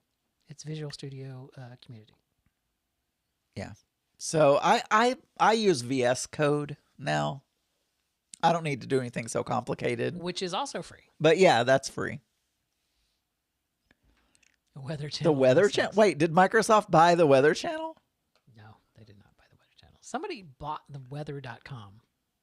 It's like, that's not the Weather Channel. IBM. Interballistic missiles. Intercontinental ballistic missiles. All right. So what are you doing for your birthday before you say all right? Are you I know you said you're having strawberry pie or strawberry whatever, but what are you doing? Much. I mean, welcome to COVID. I can't do much. I'm going over to my sister's house. Okay. Most of my family, because they're in the medical profession, have already been fully vaccinated. So, and it's outside. We're doing outside stuff because she has a big pool deck with a screened-in patio, so that's usually where we hang out. Anyway, we're doing a cookout over there with my nephews and my sister and my brother-in-law because my brother and sister-in-law, Les and Syra, are out of town. They're up at their house in North Carolina this weekend. And it's Syra's birthday on Tuesday. So we normally do it like a joint birthday thing, but they're out of town. So, yeah, we're doing, I requested hamburgers, fries, and strawberry cobbler. Is that being cooked by someone, or are you ordering these things? No, it's being cooked by other people. Let's see. I just got the text this evening about that. Let's see. Sunday supper here at 6:30 p.m. for Daniel's birthday. Hamburger, fries, mac and cheese, something healthy, and strawberry cobbler. Except she misspelled it and said strawberry cobbler. Oh, nice. It sounds good. I'm very hungry. I've been Friday nights. I'm anticipating my cheat day, which is on Saturday. Yeah. And I've been watching points all week long. And so now I have to do I dread stepping on the scale. Like, I don't like the stepping on the scale part. But I have to do that to then get to the other side and have the cheat day. So Cyclone, the thing about Potter's My Co-Pilot is it's chocolate cake with buttercream frosting. And I don't know if you have Publix out in Arizona, but the buttercream frosting at Publix is so fucking sweet. It's like mainlining heroin sweet. It's unbearably sweet. I do not care for it. I am not a big sweets person. I tend to, if I had my choice between sweet and savory, I'll go savory all the time. Like, to me, the world's perfect snack is the peanut butter filled pretzel nugget. I love the peanut butter filled pretzel nuggets because it's salty and it's not really super sweet, but it's, kind of nutty, and it's like, I love that. That's a snack for me. That's like a dessert. But strawberry cobbler, of course, I do like ice cream. So vanilla ice cream on strawberry cobbler. Probably won't be homemade ice cream, Adam, just in case you're curious. Well, it doesn't have to be homemade ice cream. What is that? Are you going to have... You guys should buy those ice cream ball things where you pour the cream into the middle of the ball and you screw it, and then you go out and play soccer or whatever with this ball, and then when you're done, you have a lovely churned ice cream. You have butter.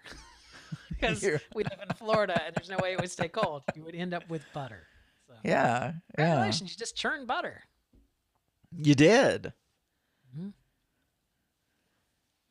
We did that when I was in kindergarten. They gave us a jar, and we poured heavy cream or half and half or whatever you do, and we just shook the jar for God knows how long.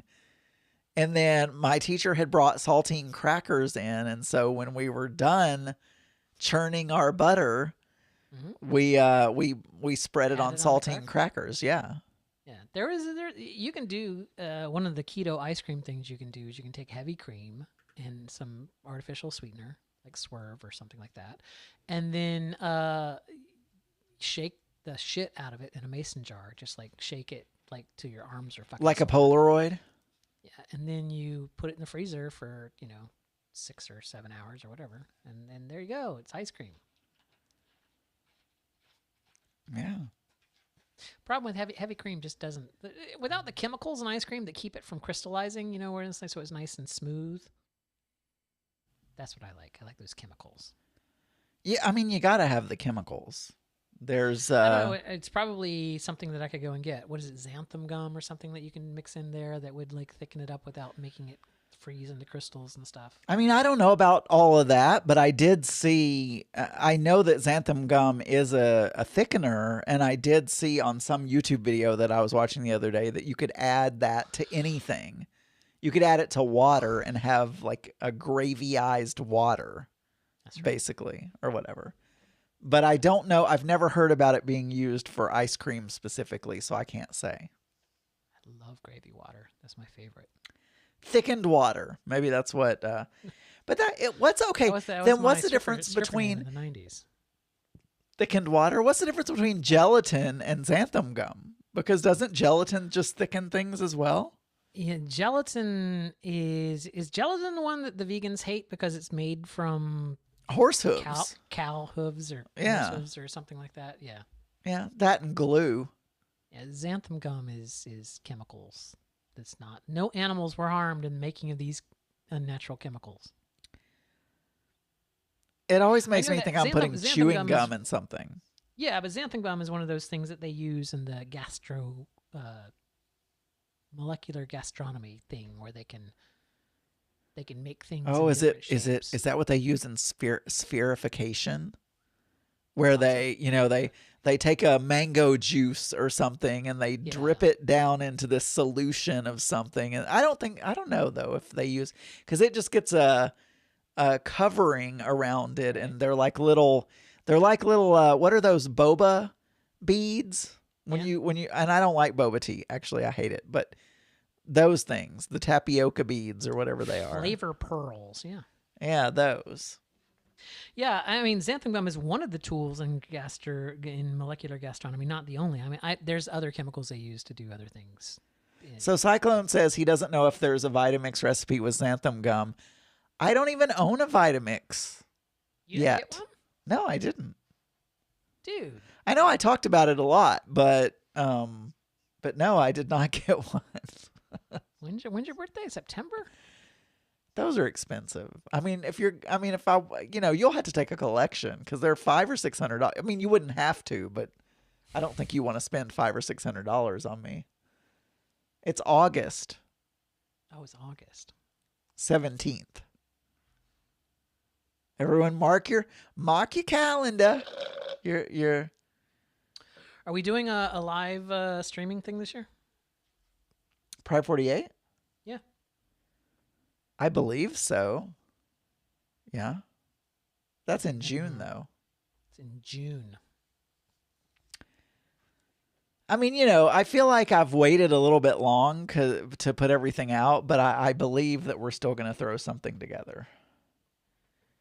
Yeah, I felt like the live streaming weekends back when I was in the castle. We didn't throw them out until like a month before. It's just like, because what do you have to do? You don't have to. You just want to give people time to sign up and let their listeners know they're going to be doing it, and then make the schedule. And Fatty loves to plan. All that kind of stuff. We need to have 6 months notice. It's just like, whatever, 2 months notice. Yeah, I think we are. I think we are. Well, then you should pick a day. I should. Let's see. Let's look at the calendar. Well, we have a suits meeting this Sunday, so there are things that have to be done there. I would say this. This would be my one piece of advice. Yeah. It is possible What's possible? It is possible that by June, we will be able to, by the end of June, we may be able to go out and do things. So, yeah. My point is maybe try to figure out when the big cities' pride festivals are going to be, because they're usually like all around that last week of the 25th, 26th, and not do it on that weekend. Yeah, it's always difficult because it seems like the entire month there are pride festivals going on. There are, because everyone's trying to, and Father's Day also. Yeah, because maybe don't do it June. Well, look, I'm not tied to a month, but we always have done it in June, like always. And it was never like I would say go for the 19th, the 18th through the 20th. Well, the 20th is Father's Day. So that's the ending day. So what? We all have fathers. What do you do on Father's Day? You send a card. What is it you do on Father's Day? Well, I'll have to invite I live 5 minutes from my stepdad, so I'll have to have them over for dinner one of those nights. So, I mean, that's kind of what we do. So I'll be, and I kind of had to be around for. Okay, well then the week before that is the 11th through the 13th. What about are you thinking the 25th through the 27th is like a big? It is, because June 27th or 26th, what was the actual day of Stonewall? It was, let's see, Stonewall riots happen on...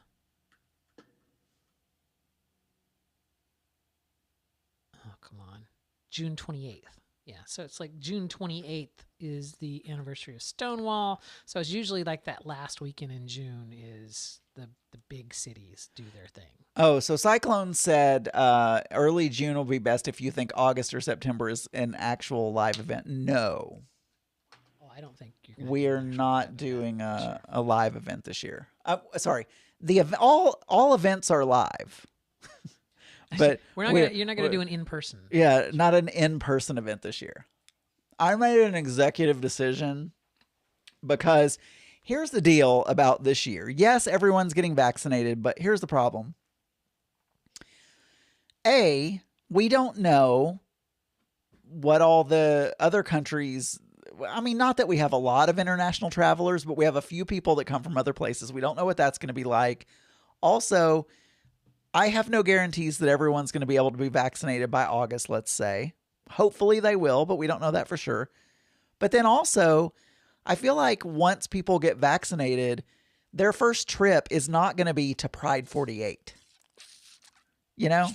I can't imagine people going, oh, my first trip after a year of quarantine, I'm going to go to a Pride 48 event. You know?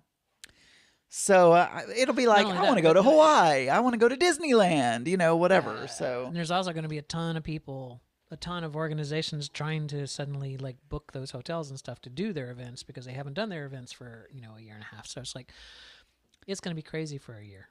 Yeah. So I figure we go back to it probably next year.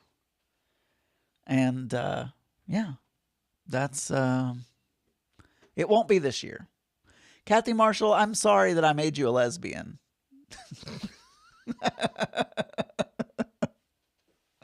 I'm sorry that I made you lesbian. You don't have to have sex with women. I mean, don't take it literally or anything. You don't have to. I don't know why I just assumed, because if I don't know, if someone doesn't bring their partner with them and they come to Pride 48 events, for some reason I just assume, and then sometimes it happens. Like Nessa was straight, and then she started coming to Pride 48, and then all of a sudden she comes to Pride 48 one year and she has her girlfriend with her. Did you assume did you turn her lesbian? Well, I think she's Nessa lesbian. I think she's bi now, or I don't really know for sure, but she has been with women though. Yes. But I think she still likes men. So I think she's bi, but still, I mean, she was straight when it all started out, and now, Now who knows? Now she's getting who knows? Who knows? All right. Well, let's say good night all right. to everyone. Good night, everyone. Good night, everyone. I'm sorry, Kathy Marshall, that you cannot get vaccinated yet because San Francisco and California are being stupid. And congratulations, VJ, for getting vaccinated because Connecticut is allowing you to do so. Yeah, I don't know. I don't understand what's going on with Newsom in California, why he's being such a weirdo. Me either. Anyway, all right. I'm hanging up. Thank you, Cyclone, for saying happy birthday. Good night, Lamont. I didn't know you were still here. Good night. Good night, all.